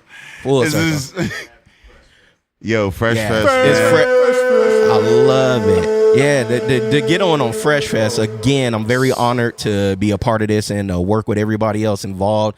I think what y'all doing for your city is going to start something really big. For this to be the first one and just see the list of everybody that's brewing is phenomenal. We want it to crazy. be something that, like, you know, we want it to be something that, like, people travel to and say, hey, Yeah. like, this is where we go. This is what, yeah, I mean, like, we wanted to be like, let's make Pittsburgh black as fuck, man. Yeah. Like, yeah, I mean, like, let's. Y'all got some serious be collabs on this one, and I mean, I'm very excited. I can't wait till August 11th. Get your tickets if you haven't already. I will be there. Well, this is everybody's going to be released. This is going to be released afterwards. So we've already had a great motherfucking time. Well, yeah, we talking like we already do. Now we just enjoying. I thank everybody who helped kick all the kegs that I brewed with dancing on. I hope y'all enjoyed it, and I will be back. It's gonna be dope as shit. You should cover it. Yeah, man. hell yeah, I will. Cover Get you this there. on the scene shit, because we ain't gonna be worth a damn Hell yeah. after like an hour or two. We ain't That's gonna why be we able to ain't. do it. Yeah, we ain't book ourselves to do anything after that motherfucking VIP shit. So I guess tell us a bit more about the brewery and then this beer here, because you seem to be a fan of it, and I just got handed this like bevy like this was literally after the show last night, and we sat for like a good maybe hour afterwards, just kicking it, bullshitting, like sampling a bunch of beers and whatnot, and like he handed me this book bag of beers that we've been drinking, and this is one that you're familiar with. I mean, This like, shit is still climaxing. I want to hear, because it's you want. foaming. It's fun to hear when people, any culture you get in. It's fun to hear. It's fun to talk to an expert. We were talking to the ice cream sandwich my ladies, God. and she's telling me what temperature my freezer is best at for ice Temperature cream. control matters a lot. It matters in brewing too. So It's we very were important. talking before, and you said to explain to people what happened. You said this Sunday's Best is a killer beer that they put out a press release, and now tell us about that. And why? So this beer recently came out, probably about I don't know. It came out about a few weeks ago. Sunday's Best is from fresh. Weather Souls. how Marcus the fuck did you get Baskerville. this fresh from San Antonio? Oh, San Antonio is only an hour and a half drive from Austin, so you just drive out to those. No, releases. I'm talking about Jabez. This motherfucker's in D.C. No, He Mass. be around. He be around. Yeah, he get Yeah. around. He fly around, but Marcus Yeah. show love too. So if you holler at Marcus when it's time for some releases, Yeah. he's pretty generous of a I guy. ain't getting into the I bottle don't know if shares. I've ever met a culture yet. Marcus that I don't like. Yeah, hey, Most Marcus. most Marcuses is cool dude. I've had Yeah. some dickhead marks. I only know two but Marcuses. never a bad They're Marcus. both ugly as hell if they listening to this. So we got Marcus Baskerville, owner of Weather Souls, and we got other Marcus who's an ugly dude. But we got this Sunday's Best is a stout. Marcus brewed it up. He's head brewer, co-owner of Weathered Souls. Is that black owned? Yeah, black owned. So I think it's with it's on the bottle with raspberries, blueberries, cocoa nibs, vanilla beans, and it is just a pastry stout. So, but when they added What's all a this pastry fruit, stout? so pastry stout pretty much is just diabetes in a bottle. That's the easiest way I can let's explain keep it. Let's keep it as black as possible. Yeah, I mean, exactly. The beatus. The beatus. The sugar. The sugar. The sugar. You got the sugar. The sugar. Is this why this Joan been That's my next foaming beer for name 5 now. minutes? The sugar. Yeah, see, that's what that is. Yeah, I'm like, Yeah. this Joan just keep foaming and You foaming. put in all that It in your ain't liver. moving or nothing. Ain't It's nobody just- shaking it. It's just foaming and Just foaming ready. and foaming. Yeah. No, but he did put out a press release recently because there has been feedback of re-fermentation in a bottle, which is very common across the board for a lot of breeds when you're using all these adjuncts. So the yeast and the fruit are What's an eating each other. adjunct? Adjunct is just pretty much, it could be anything. So it's more addition. So a lot of beers are just brewed with one or two malts. You got like, let's say a Pilsner. You got Pilsner malt, little caramel 20 and stuff like that. When you do adjuncts, you're adding flaked oats, chocolate, corn, like all these extra things into the beer as an adjunct. So he added all of those, and it's just the yeast eating sugar. Yeast loves sugar. That's how you make beer. You pitch the yeast in the wort. All that sugar that you boiled, the yeast is eating that shit and shitting out alcohol. Yeah. Yeah, so it's just re-fermenting in a bottle. There's a possibility if you sat on it for a year, maybe it'll re-ferment and chill. But you don't know that, or it can just blow up in your damn closet or refrigerator because there's too much pressure in the bottle now.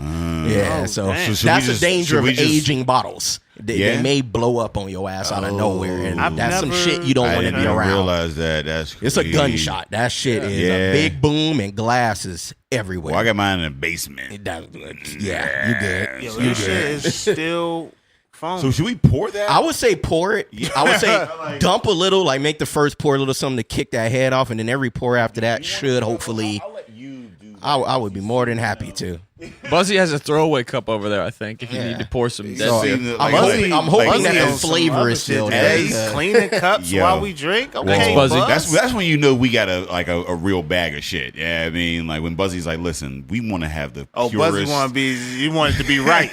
we want a purest taste on this. Buzzy's trying to make himself useful. You just made a comment about how he's middleman, and he's your Derek for real with all your beer that the breweries give you. Buzzy is integral to this whole thing. Buzzy is the dude on he's skimming off the top. He tells me every day they throw you a case. He takes 12. But we definitely have missed a couple of Trogs shipments, but this is your Derek for real, what's man.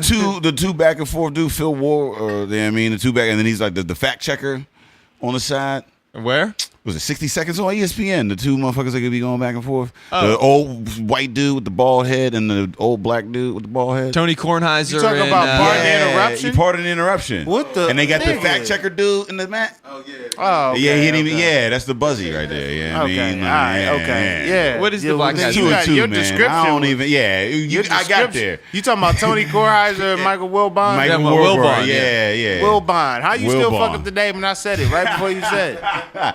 I'll be watching all the sports shows. That's my future. I'm probably like we're gonna be a craft and sports. What's dude's name network. though? Like that. What's the fact check dude? He don't matter. He ain't on the show. Fuck that nigga.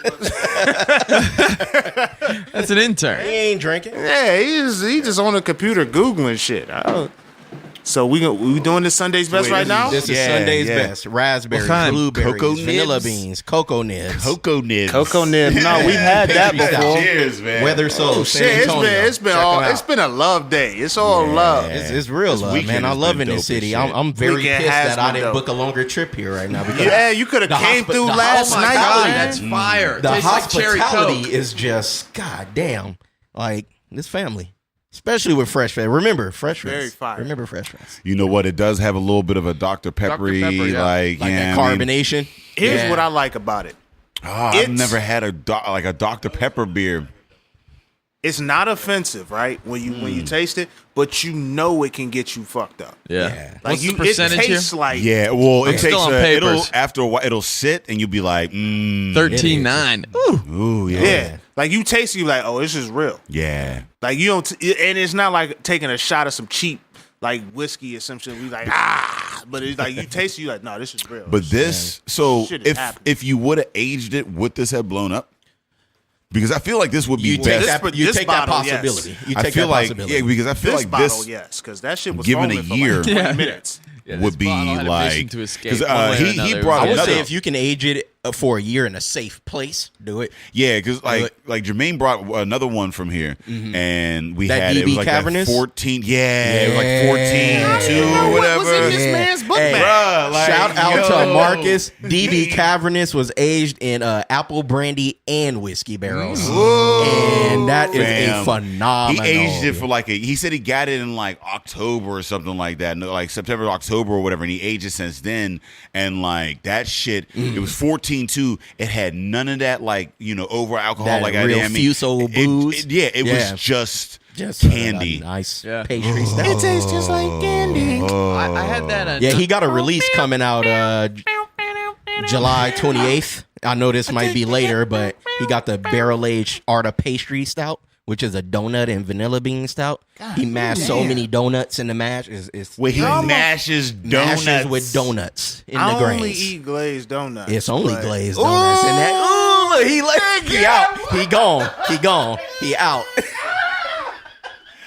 I ain't seen Ed leave the chair in probably like 68 episodes. How wrong I've been for 179 Man episodes. left the chair. Anytime that I put my restrictions on shit, they be like, no, No, I put my restriction on the type of donut. He was like, it's only glazed. What? Get a good ass glazed donut. That should have changed your morning. Yeah, I'm gonna make sure y'all get a bottle. Oh my God. I challenge anyone in this room not to tell me a time when a good ass glaze done changed their mood. Bruh. A good ass glaze. You know, listen, man. Giant Eagle, I used to get the fucking bananas and glazed donuts. And I would motherfucking ring them. Giant Eagle do be having some good ass glazed donuts. Yo, Giant Eagle do be having some good ass glazed donuts. Yeah. They do be having some banging ass glaze. Yeah, man. And they give you the free one while you shop, as long as you don't tell them you took it. No, you're white. You're white. You're white. There's nothing that I can take that they don't. I did. There's nothing that I can take that they don't notice. There's nothing. I just gotta do this. That's privilege, huh? Yeah. That's privilege. Just as a Put personal. down that fucking personal glazed thing. donut, kid. Nigga, as soon as I open that motherfucking thing, the cameras are like, Yeah. Hey, we got one. No, shout out to Peter Pan's from EC is shut down, man. Has some of the best. You go to Peter Pan's, get glazed donuts and barbecue chicken. Weird ass combination, Wow. but it's a hood ass That's some establishment. LA shit. In LA, you can get donuts and Chinese food. Yeah, like, like good ass glaze. yeah. Oh man, I'm chicken looking for fried that. rice and a That shit fire ass donut. That shit got me Go. excited. Get you Asian fusion. Yeah. an Asian fusion. Yes. Dope. Yeah. Now this is so. Sam, Yo, what sort of industries with local news? What sort of industries have you seen burgeoning within the city? well, that's a good question. Because we sit with him, he, down in Texas. Obviously, the craft thing is popping. Here in Pittsburgh, it's popping. He's well traveled. What do you see here in Pittsburgh? Like, yo, this is the industry that's gonna carry us forward. Well, like I want to say podcasting, stand-up comedy, but those are, as far as what's going to carry us forward, it's kind of boring, but reefer. I mean, that's what's exploding right Well, now. one, I ain't smoked reefer ever. I got weed. Smoking everything. I got weed. I done had weed. What's the difference between reefer and weed? Reefer sound like Don't you have a favorite nickname for marijuana? Like mine. Weed Yeah, well, or free? free. Yeah. I rotate through my favorite nicknames, and I've been on reefer and flower for like a good year now. Reefer, my mother smoked. That's how I got Reefer. it. Dope. I like dope too. I like reefer, saying dope, Reefer only comes in a joint. yeah. Yeah. I feel Exactly. I feel like, yeah, That's yeah. reefer is like Only mids. pre-roll reefer joint in at a that. joint. Reefer pre-roll is like joint. when you get a cut of mids for $20 before you go to CC's Pizza one time. Yeah. You know what I mean? That's what reefer is. And then, but I like saying dope around my father because it throws him off. He's like, "What the fuck is going on in your life? You're smoking." Shout out to that Dope. That was a good movie. I'm gonna watch that later. So I'm gonna listen. Okay, I know. I'm gonna listen to Rich Forever on the way home. Then I'm gonna watch Dope when I get to the crib. And Yeah. shout out to Dope and Dank too. Re- Big diversity in crab. Yeah. Oh, yeah? Yeah. Shout out to Dope and Dank. Brewing is another industry that's coming up. Obviously, what else? Can you help answer that question? Real estate, tech. I mean, Here's the thing about real estate, and I guess with most industries that are burgeoning, the buy-in is so crazy. So I guess the little red thread between what you said is most motherfuckers can't afford to get in. Yeah. You can't buy a brewery. You can't get into the real estate because the shit's getting crazy expensive. Motherfucker in Point Breeze, they selling homes that people bought for $78,000 for $500,000. yeah. You know what I mean, I was just driving down Lawrenceville. It was a goddamn decapitated crib. It was listed for $499. I said, "Get the fuck out of here." Yeah, are there Not any buying black a people shell. in the reefer? Well, you don't even know what I'm talking about. In the weed business these days? I know a in guy- Pittsburgh. I know a because guy- that's one of the most strongest barriers to entry. That's you got to have a I know- direct pipeline to Harrisburg or a casino Is it- or a I know a hospital guy, or a university. I do know a guy, and we need to get him on the podcast to talk about this because he is affiliated with Pure Pen, which is out in McKeesport. Now, what his ownership interest is, I think it's very minimal. I think he's a rep. I don't know of anybody who's owning this shit out here, and that's to me, that's a problem because so many of us are locked up for the shit. Like, yeah. It's one of those you know things. what I mean? Like, we've been villainized for the shit for so long, When but I the say- motherfuckers just Oh, you coming about in. weed? Yeah. Oh, yeah. When I say It's coming in. reparations- really going like they're hella in jail right now, hella in jail, and motherfuckers are like, there's a marijuana mom. Oh, it's legal now. This motherfucker, And we not there releasing are none of the marijuana people, moms. and we not releasing Like, none of the motherfuckers we never will. Who caught that charge? It's like well, shout out to at San, the very what is it, San least, Francisco. If you caught a charge and that would Seattle. be legal now, let me out. Let me out. Well, that's what I'm saying. At Like, the very least. there's a couple like San Francisco, Seattle are the more predominant. There's a couple of cities around America that have been enacting these retroactive laws that, like, if you're in jail currently for marijuana charges, then you're out. You know what I mean? Now, Yeah, it's and very pay me for the time I was in. Now that would be a whole nother. Give me a wage, man. What's the median income for this city? But first, 50,000. Give me 50,000 for every year I was in. But first and foremost, I think that we need to get expanded. Just getting these motherfuckers out. Fuck a city. We need to get this on county, statewide level. You know what I mean? And that's why, like local news is so important, because that's how that shit changes. It's not going to come from above. Like, a president isn't going to come in and change America. You know what I mean? And going to a lot of these policies now. Listen, You gotta see Ed's face Until recently. Listen. Until I get recently. it. I get that it. should have been the They Trump do. slogan. You can Change. You can change. change. Yeah. Hope. You There's can hope change for the white feel nationalists. around. You No, can't listen. change the I take that back, because yes, I mean, presidents do have. No, but like you're I said, right. You You're have talking about those court picks or legislation. whatever. I mean, like, but like when you're talking about like movements or whatever, and like politics and how you affect change, it always starts from a grassroots movement. You know what I mean? Like, it starts with locally, and I think people like oftentimes forget that they have local elections. It's not just 4 years in November. You got motherfucking midterms and shit like that. You got motherfucking like you got shit on the ballot. Like, you get motherfucking, you be voting in fucking March. You can vote in fucking May. You can vote in fucking in October. You got like 5 or 6 voting times going on throughout the year. Yeah. I mean, But everybody only focus on that president. They focus on a larger level. Because I'm not taking my PTO to vote for the councilman. Right. And I got a trip to Mexico this summer. But like, you know what I mean? And you look at like these leaders or whatever, like these are the people that are like controlling your school boards and shit like that. You know what I mean? Like the motherfuckers that are controlling whether or not like Beaver. I live in Beaver. It's a fucking dry town. They opened up a brewery right outside of it, and then like Waffles and Caffeinated was like, all right, we'll have somebody. They found a loophole in this like thing, and they capped it at like you could have 3 beers at any time here at this fucking waffle place, and they had a town meeting with pitchforks like we don't want, like, pissed as fuck. That's a local level about like, you know what I mean, about like a beer, fam. That's crazy. You see what I'm saying? Like beer. Like I gotta travel outside of the town that I live in because these motherfuckers are so like, and that's just an example on that local level type shit. You see what I'm saying? Like it starts there. It doesn't start on that like that national. Like the national matters. Don't skip out on the big ones. I'm just saying. Keep in mind. Well, the national shit is they're more table setters, so they set the atmosphere around the larger context. So like the president, he's representative of America in the larger context. When you're dealing with other countries and shit like that, you're more affected obviously by your local whatever. Like and they teach you this shit when you're younger, but you don't pay it no attention. No. Like the federal government teach you can the have most a law, important shit and in the state 7th government grade. has a law that's a little more strict. Then your local level has a law that's even more strict. So that shit happens, and you see small movements of we're making progress. So like Wilkinsburg, we talk about Wilkinsburg a lot. We talked about it on the last podcast. You got Marita Garrett, who's the mayor. You got Ashley Coleman, Taco Man. Shout out to Straight to the League. His wife. Shout out Straight to the League. She's I think she's school board director. She's been pivotal. She's school board director. She's I been believe. pivotal with Summer Lee. Yeah, I mean, that Straight whole, to the like, League. Rita, Well, she's in on Straight to the League, but she's like the school board director. Like, you know what I mean? So, and wifey, she was trying to get us to buy out there. Wilkinsburg, they just lowered the taxes. I had already put it in the offer, so I missed that. But Wilkinsburg taxes just a little bit too. You know what I mean? Like y'all niggas ain't cutting the grass for me, but whatever. But like, you know what I mean? Like those sort of movements matter. Like we got to get people in office that we respect and we trust or whatever. It matters. And that's like what I would love. Like for you.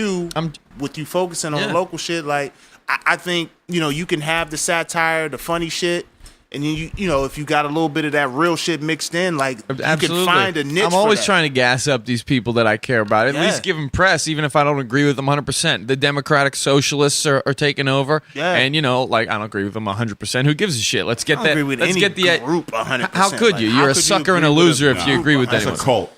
Shannon asked if weed's legal here. So the 30 seconds on it is that we have medicinal marijuana in Pennsylvania. Now in Pittsburgh proper, it's been decriminalized. But Weed speaking been legal in my house forever. Yeah, exactly. You ain't never gonna get. That's in like what trouble for Joey that shit. Diaz says. Like, I don't know about this legalization. I roll a joint. That's all. What else do you need to know? Like, but so it's decriminalized in Pittsburgh proper, but our arrests for possession have actually gone up. So, like Dave was saying, Ed was saying with the federal laws overrule state, overrule local, and the police these days seem to be just kind of ignoring the fact that we have legislation on the books and that black said, overrules all, because I mean, like, weed fucking incarceration for blacks is like ridiculous. High. Well, it was specifically it's insanely ridiculous. Like, the we get drug pulled war over was more. We get so with everything, the fact that like we'll get stopped more, we'll get pulled over more, we get at like Well, that's what it is. The stop ain't legal, but we found a loophole. Like, oh no, I smell marijuana, so that's why I stopped. And that shit. Yeah, I smelled it from the corner down there. Yeah, when your windows were up and you didn't smoke in the car. It's dry flower, but Yeah. I smelled it. I had my basement soundproofed in college. Had that shit banging. You couldn't hear it from outside the door, like, but they would knock on the door and be like, "Yeah, we heard it from a noise complaint." A noise complaint. Like, come on, bro. Like, I live next to a bar. Like, shit, we got noise complainant with Vice. We had Vice land come in. Golden Road. We're doing an event downtown. Sienna Mercado was shit. Sienna Mercado. Are you just serious? didn't like the voices Sienna emitted from the Mercado. room. I ain't never been. We not even the establishment. Y'all done voice complaint. They just set the little small ass little speaker. Now, mind like it's you, an event. if you're in like the event, relax. if you were in the event and sitting in the back, you couldn't hear shit. Yeah. But if you were someone driving down the street who didn't like what we were doing, you heard everything. You heard It was someone say- disturbing your we dinner. we were on a rooftop, right? Across the street from the in Peter Allen's downtown Italian, Pittsburgh. right? That's who it was. Downtown Pittsburgh, we're like on the rooftop, summertime, right? Like, they got this PA system that And you it's couldn't hear still the sun's shit. still out. Like, Yeah. Oh wow! This was like 7 o'clock. yeah, like the sun is out. What do you mean noise complaint? We're quiet as hell. No, it's quiet, but it sounds a bit urban Bruh. for us. We had Pretty much. Viceland out there. We had we had comics up. We had this whole like viewing party and shit. These motherfuckers took the microphone out of the comics' hand and was like, "Y'all got to shut all this shit down. We got noise complaints." What comic? Wow! You got to handle that. That's that very was Alice unfortunate Apula. to hear. Was it? Yeah, Alex Apula. Apula. Yeah, I mean, Alex like, but he Alex wasn't the first. Someone else had gone on. Yeah, Jesse went on first. Yeah, I and mean- Jesse, if you've known Jesse Irvin's, not offensive, nothing crazy. Yeah. They didn't say nothing crazy when it he wasn't started even it an off. offensive It was thing. Somehow they just didn't like what somebody some was people able just to hate make to see you winning. And it's like, you how know does that how does a currency. city- They hate to see you winning. But how does a city grow if you currency. can't have events like that downtown? Like, you think motherfuckers is calling noise violations in downtown Atlanta, downtown New York, downtown anywhere. downtown Cleveland? Mind You think you, anybody's like? And then again, this ain't 3 o'clock in the morning. This is like 7. It's 7 right now, and the 8. sun is bright. It was sunny. It was Right. hot For the inside. record. You can see all features of anyone walking down the street. Mind you, this is a city where motherfuckers have burned couches. I went to Pitt when I was at Pitt. Steelers won the Super Bowl. I seen a motherfucker, and this is a true story. I'm standing, so there's a 7-Eleven on Pitt's campus, right? So Steelers win the Super Bowl. I'm going to go out there just see what's going on. They burning the couch in the middle of Forbes Avenue. A motherfucker picks up. They done broke the parking meter. I'm standing out there with my girl, whatever. They trying to throw the parking meter through the 7-Eleven window. Yeah, hell yeah. The cop Fuck came parking up to tickets. me and said, "You gotta move." I said, "This nigga, he done broke the shit and he throwing like what the fuck?" You robbed him and you told Why- him to why do it. me? Why me? I done seen motherfuckers setting firecrackers off at That's terrible. It's really not even funny Yeah, though, shit honestly, like that. because that's the shit that really boils me to my fucked up. core. You know, as a white dude, I don't even experience it. I can't imagine. I do steal donuts when I go through Giant really Eagle. grind your gears. It does. It does. Just so you know, He It spills does. donuts. But when you're just paying attention to yourself, not hurting anyone, and an authority figure fucks with you, there's no bigger injustice and nothing more in disagreement with what the United States of America is about than that. Well, so I just also want to just real quickly, I mean, and to bring it all full circle or whatever, intersectionality matters. And that's the same thing, even as men, I mean, like I don't like fear walking to my car at the end. I mean, course, at night. of You know what course. I'm saying? I just go like I mean, it's not the thing. Like I don't like if I get too drunk, I may got to worry about the cops. I may got to worry about like I mean, like pissing in the wrong place or whatever the fuck. But like I don't got to worry about like waking up like raped or some shit like that. Right. I mean, that's not even a concern. You know what I'm saying? And that's what I think that like a lot of people don't fully understand is that it's one thing to like I mean know that you are oppressed in one way or another, but you also have to recognize your privileges, or else you're just a victim. You see what I'm saying? Yeah. Like and like even as a black man, I'm a black man in America. I'm not a black man in Africa. I'm not a child soldier. I'm not a fucking sex slave. Yeah. I'm not a what like man. It's nice not to be in the salt mines. I think about Yeah, that every yeah. day. I mean, like, there's so many worse places I can be, and I like, you know, and I don't say it often, but I do love America. Yeah, I mean, and James Baldwin said, I mean, I do like, you know, I love America, but like, you know, because of that, you know, I want to make her better, and I reserve the right to perpetually criticize her. You see what I'm saying? And that's where we're at. Is that like, I mean, and the motherfuckers be like, oh well, you don't like it, get the fuck out of here. No, you get the fuck. You clearly don't. Like, You clearly I don't literally- fucking stand I literally what I'm saw saying. somebody said, if you want to burn the flag, get the fuck out of this country, move to a country where you burn the flag and see what they do to you. So wait, you're saying you should move to a fucking if I want to exercise my free speech, I should leave and go to a country that doesn't allow me to exercise my free speech? Right. Yeah, I mean, people are so stupid. That's almost a straw man argument. You can't say it's almost unfair to make an argument based on what some idiot said online because it's limitless how stupid fucking people can be on the fucking internet, man. You know, you can find any extreme complete Nimrod, but it sucks. You know, as a white dude too, it's like you're always you've always got to check yourself like, oh shit, I am probably racist in that way or this way. Or what's worse is like you want to believe you guys always nigga. What? Like, all I got was like, I mean, this was Look at this shit. Wow. shit. Still enough. Even. Still enough. Look at this shit. Buzzy, not can you come about- get a picture of this shit? Like, All Can he you got come was the get a yeast in the picture can. of the can? This motherfucker done passed me a can. Look at this shit. it was a swallow. I left you a swallow. Look at this You got shit. something. You know what I mean? Like, imagine you go to the refrigerator and somebody left this much juice in that motherfucker talking about, I left you something. I did. There's a swallow in that motherfucker. God damn. Not even a swallow. It's But a did you see where this came from? You keep showing me a glass I was- with more beer I in was it. gonna finish this shit. But that's what I'm saying. You should have finished it. I didn't even know this can was circulating. You done handed me this can like I'm about to get something. God damn. You have him looking silly now. Look, What he is poured this? that into his cup. What is this? I wouldn't know because I ain't got enough of it to figure it out.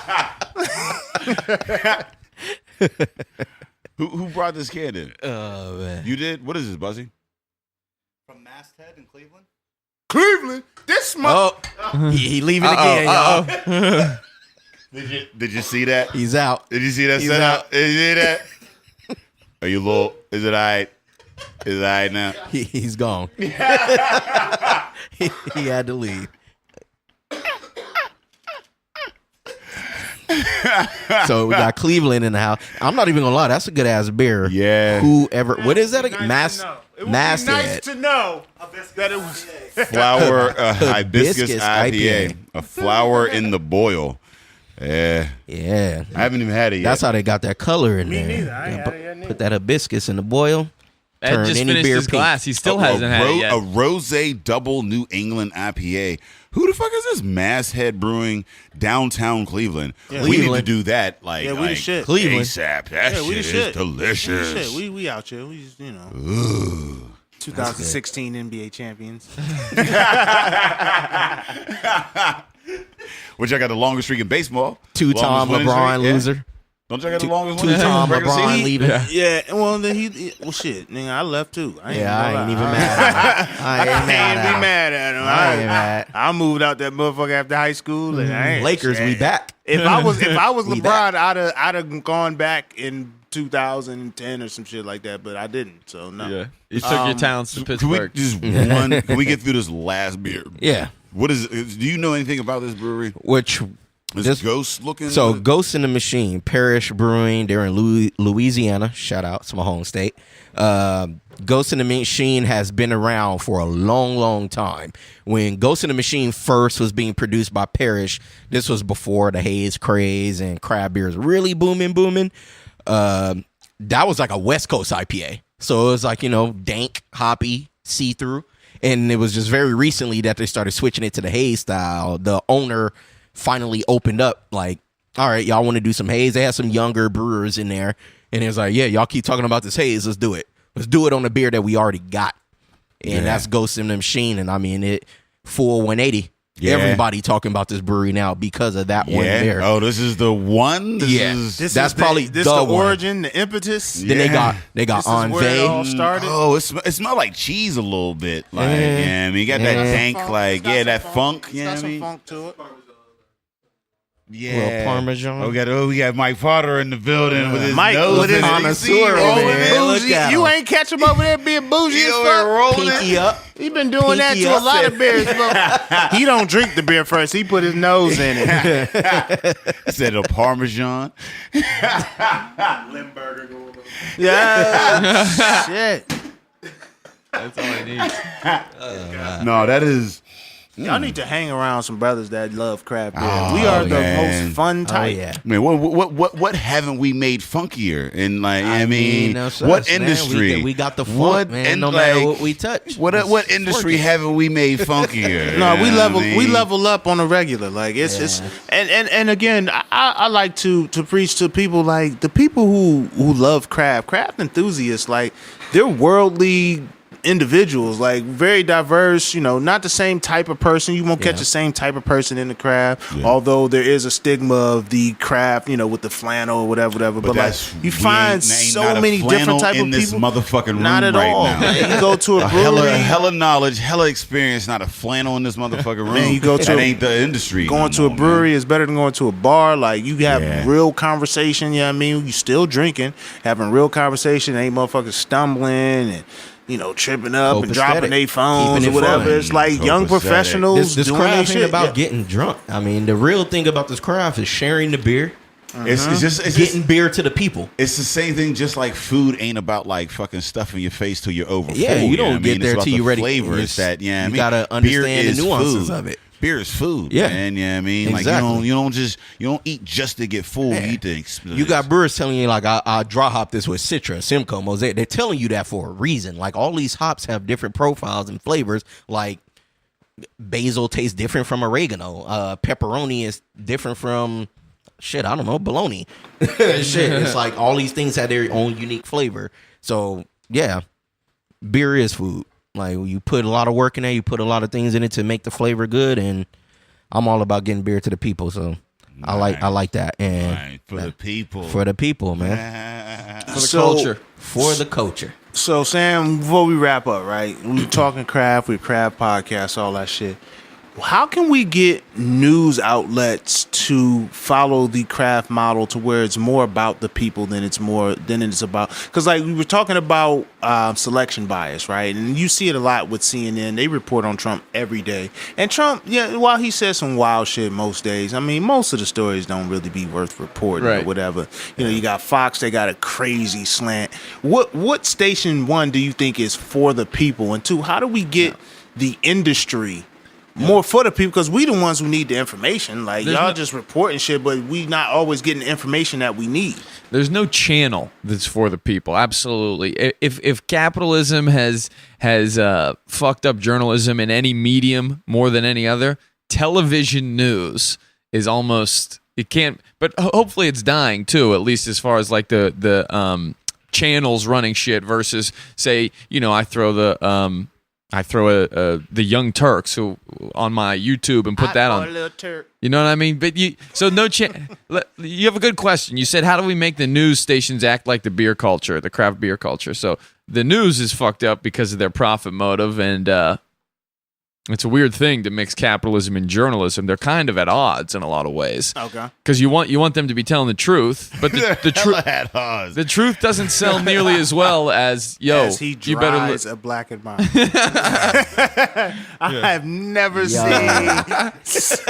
I've never wanted to reach out to a young brother he was so over there badly rolling and be up. like, "Hey, man, I thought you was rolling up over there. I ain't know you was drying a black and mild. Did you dip it in the better late? What's the beer called? The Alpha King. Yeah. ooh, that Shout might out be to Ryan. right." Yeah. You continue. I'm gonna go break this. No, but to piggyback off of what you're saying. So let me ask you a question. No, you let can me answer. ask you first. All right. So when you say with the media, wouldn't it be a good thing? I mean, maybe I'm on the outside looking in because I'm not really in the media, but a way to get an outlet out there like with Fresh Fest. Reach out to every station and invite them. Yeah, well, You don't need no ticket. Bring them cameras in here. Bring them microphones. Talk to the people. Yeah. Put that shit on the news. Absolutely. It beats in one day without it on the news. Press pass. Yeah. Yeah. No, listen, I have been That's true, I have done a lot of articles and like been interviewed by a lot of people or whatever, but how many of those people actually come to my events is a Yeah. whole nother motherfucking thing. You can invite people there. Yeah, I mean, whether they'll come or not is a whole nother thing because of the profit model. If you're not doing something that is going to make it worth like a click, right. then Okay. why do it? You know I what I'm definitely saying? see that, Like, and I'm thinking maybe because I'm That's just a- ignorant to it's it, a but pyramid of yeah, I would be. Find your hook. Maybe it's black beer culture. There's a lot of news stations. KDK wants to posture badly as ever with the racial tensions in the city. They'd love to see, look how much we support black brew culture. So, Yeah. so you just got to use them for. You I got to would say find a way use to 'em. exploit Yeah. that profit motive. Who cares if they're really trying to further your agenda? Who gives a fuck what their intentions are? Use them. That's what I was trying to Hey, get at. don't you want to be? Don't you want to look good in the black Don't you wanna community? be the Rather first you one? care or not? Don't you want to be the first to report this? Yeah. Somebody is. Yeah, hop on the mic. Get close to the mic too. All right, so we got Mike from Black Brew Culture. In Get there. your lips up to it. So you can. Put the headphones on if you want. So we, Boom candy. I'm sorry. Oh. It's banging. It's an amazing beer. Have you had that? Did you taste This is that my first shit? time. I'm a sour head, so this shit is perfect. Grist House. It's still going. It smells like cotton candy. Oh, Word. Cherry cotton candy. It's still going. Are you coming right now, motherfucker? Bam! It's still in my mouth. Like this is crazy. Like it's tasty as fuck. it Yeah, like it's good. opens your whole shit up. Like, oh, can I have a sprinkle of the sour? Where that's beer. That's fucking beer. That's beer. That's the beer. I like the beer. That's beer. That doesn't taste like beer. That doesn't. That's not. That's not Budweiser. Just a thumb, Buzzy. Man, It actually has Thanks. flavor. fuck flavor. This is like candy. So, Dave, what are you doing over there? Did you drop that in water or something? No, so I didn't You think it trying to was gonna rain. salvage it? So yeah, I didn't think it was going to rain. Mike was trying to elaborate, no, but then the fire ass beer came this out. whole and we situation. got interrupted. Could have been in on this whole situation. He was off in the cut. He's still drying them black. All right, cool. Yeah, I'm yeah. trying to figure out what the situation is. It's either this or I got to swipe my card for like $1. And that's like, I'm like, ugh. I don't even know if the motherfuckers across the street actually take. Like they might got like a minimum. I mean, like I feel like they got a $5 minimum, and I'm like, I'm not about to buy $5 worth of shit. Gotta Hey, buy a man, box. I they just got- want gotta buy a 99 box. cents. They got overhead, baby. Every time you swipe, it costs them money I too. get it. They And only I get the respect full- them. That's why I'm over here drying this motherfucking mouth. I had to. I stopped smoking Black and Milds. I used to love those in high school, but I then respect they're your so hustle. valuable. You always have to put Habib them and out them. and save them like this. Well, here's the crazy thing about Black and Milds. When I was young, they smelled really good. Like know, my I uncle know. used to smoke Did they Black make and you wanna Milds, and they vomit? smelled crazy good. And then you got grown, and I smoked them, and I was like, This is hell. doesn't smell. But No, what- the original ones still like they smell like shit. The new ones are. So you- Bro, I used You to inhale smoke that blacks all through high school. Like I Okay. used to smoke Yo, the black, shit out yeah, of them. blast, yeah. As soon as I inhale got that. out of school, that was the worst thing. That shit stinks. I It's never nasty. smoked them in high school. Yeah. I always like when I did it. Like I would only smoke a black, like if I had some liquor to go with it, because the liquor black combination substituted the marijuana. So That if was I ain't your had cigar. marijuana, the liquor black combination bong that would get me there. You know, now you can find marijuana anywhere. Not to say that I smoke it, because I don't know who's listening and if they know where I work. But like, listen, man, I got. But I don't work anywhere, so I smoke the fuck out of that shit. Legalize that shit, bruh. I think you should legalize it. You know, the mayor just came out and said that the mayor and the district attorney just said they want recreational in PA, so that'd be tight. That means it's kind of kinda- fully man. legalize that shit. Don't let a couple of rich motherfuckers make a whole lot of money because they only get. I mean, no, legalize that shit so I ain't gotta go to jail, so I could sit out. And we was out in California, man. That was one of the most free experiences we had. We sat out at a fucking bus stop in California. That was Had crazy. Had a blunt just out midday. Wow. Just midday. Just Not sitting at even the a bus blunt. stop. It was, from what I understand, because I was there, but I wasn't involved in this interaction. It was a pre-roll. They roll up construction paper that basically, the pre-roll. It was the was hemp craziest. paper. It was it hemp was paper. crazy. It was crazy thick. It was lace dipped, all that shit. Like It it's was moon rocks. So it was weed. you get quality control when it's legalized. You start. Oh, it's crazy. rolled in wax, rolled in keef, wrapped in hemp, bruh. We went out there. It was 70% off. And somebody had Every a fucking thing, all beverage. the- yeah. That's the other 100 problem. milligram Though, beverage. We were when you- sitting outside smoking weed at fucking noon on a fucking, I don't know. Yo, what people was walking by on their Tuesday. lunch break, and Just it was walking tripping around. me out. there's Like, we reasons get to, arrested for that same shit. exactly It's the same country. for criminal justice reasons we have to legalize marijuana, but there are going to be some side effects too. They're going to tax it first of all. We've been paying that no tax. I'm okay with but that. then Well, not if they paying tax- we pay legalize tax on all growth, our beers. because that's this what you're going to have they white people- legalize Okay with growth. that. They're gonna- And you don't know where I got it from. Yeah, absolutely. End of the day, it is. But the sad side is you have people ruining what used to be you roll up a joint on an album cover and you smoke the whole joint to yourself when you're 13 and you're barely high. You know, that's when shit was illegal. Now that it's corporatized, people are rolling keef in hemp. It's the Doritos flavored joint. You know, There was really, me and you. Yeah, grew up you at different foolish places. at this point to smoke. If you still facing your shit, Yeah, get if better shit. right. Yeah, Like, if you're not these sharing- 3 blunts and If you're not like, sharing, then Yeah. you ain't got the right shit. Oh, no, don't get it with twisted. Craft, I'm not gonna take this sixer and face it myself. When's the like, last time you had a 30 rack? In 2008, would that you was say standard weed practice. game like We had the crack 15 game? beers. the Drug craft game like the crack game. Like, Yeah. It really you is, gotta though. It really is. I mean, But you like- gotta get that shit that ain't stepped on. That's what craft beer is. That shit ain't stepped on. Yeah. I mean, Buzzy like, is stepping on all your that's what I try to shipments. tell That's my what I'm people. telling you. Like, I'm like, yo, get 1 or 2 of these good ones in you, and you ain't gotta like drink 18. Right. motherfuckers. Exactly. You see what I'm And all you saying? need is 1 or 2. It's That's fun to it. price hunt too. Fuck Don't you you up. love when you see like I got certain beers in my neighborhood where I know, for example, if I'm at Coughlin's Law in Mount Washington, they're selling Headhunter for $5 right now. You can get fucked up on that, dog. 16-ounce Headhunter for $5. That's a good price for it. 16 ounce. God damn. Yeesh. Yeah, well, that's hey. Then you don't Wifey, need- if you start arguing, you know where I'll be. I'll be on that 16-ounce $5 headhunter. Getting my mind right. This motherfucker is dry, so I should probably go smoke that. Well, This was before awesome. you go, let's let them know where the people can find them. So Sam, we'll start you. Where can they find you? Sam Leonard, local.com/podcast. If you want to go direct to it, I'm on Instagram and Twitter at @sir_SL.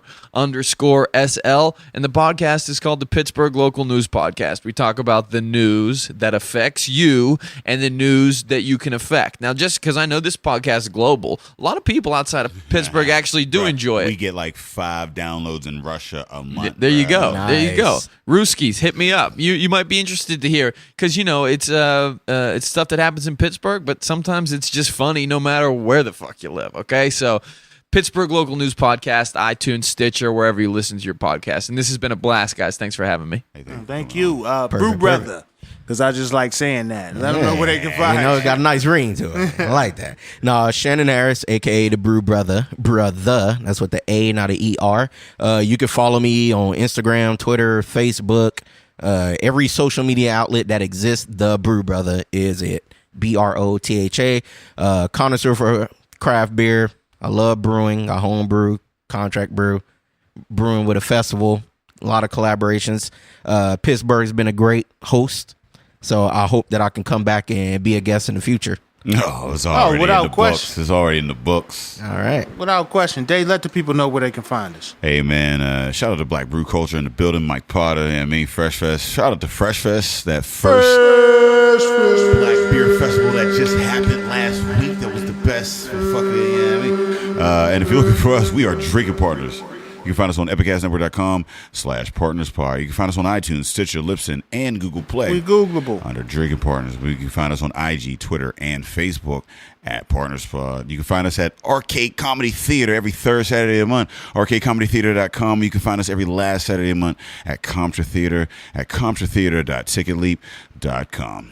Hey, listen, we want to thank our guests, Sam Leonard and Shannon Harris, for coming through, imparting the knowledge, good conversation, having a good time. Shout out to Fresh Fest that has already happened, but Fresh Fest. you didn't do it with enough vigor. Nah, man, we just out here trying to affect change, man, and these are the type of conversations that happens with craft. We sit down, we have a good fucking time. You should too. Find your local brewery, see what's up. As always, Drinking Partners is the crew. Epicast is the family. Oh yeah, shout out to Mike Potter in the building as well. And we out this junk. You know what I mean? Yeah. Of course, bro. Yes. Appreciate that. That was good, y'all. Everything. Like, I'm just glad it came. I figured, like, the personality, whatever, the podcast, everybody kind of in. Like, it definitely went long as shit. I'm sure. 2 hours. Yeah. No, I think it's about an hour and a half. Okay. Tops. Because we didn't start till about 6:30ish. Nah, like, man. That was a great angle. Everything was perfect.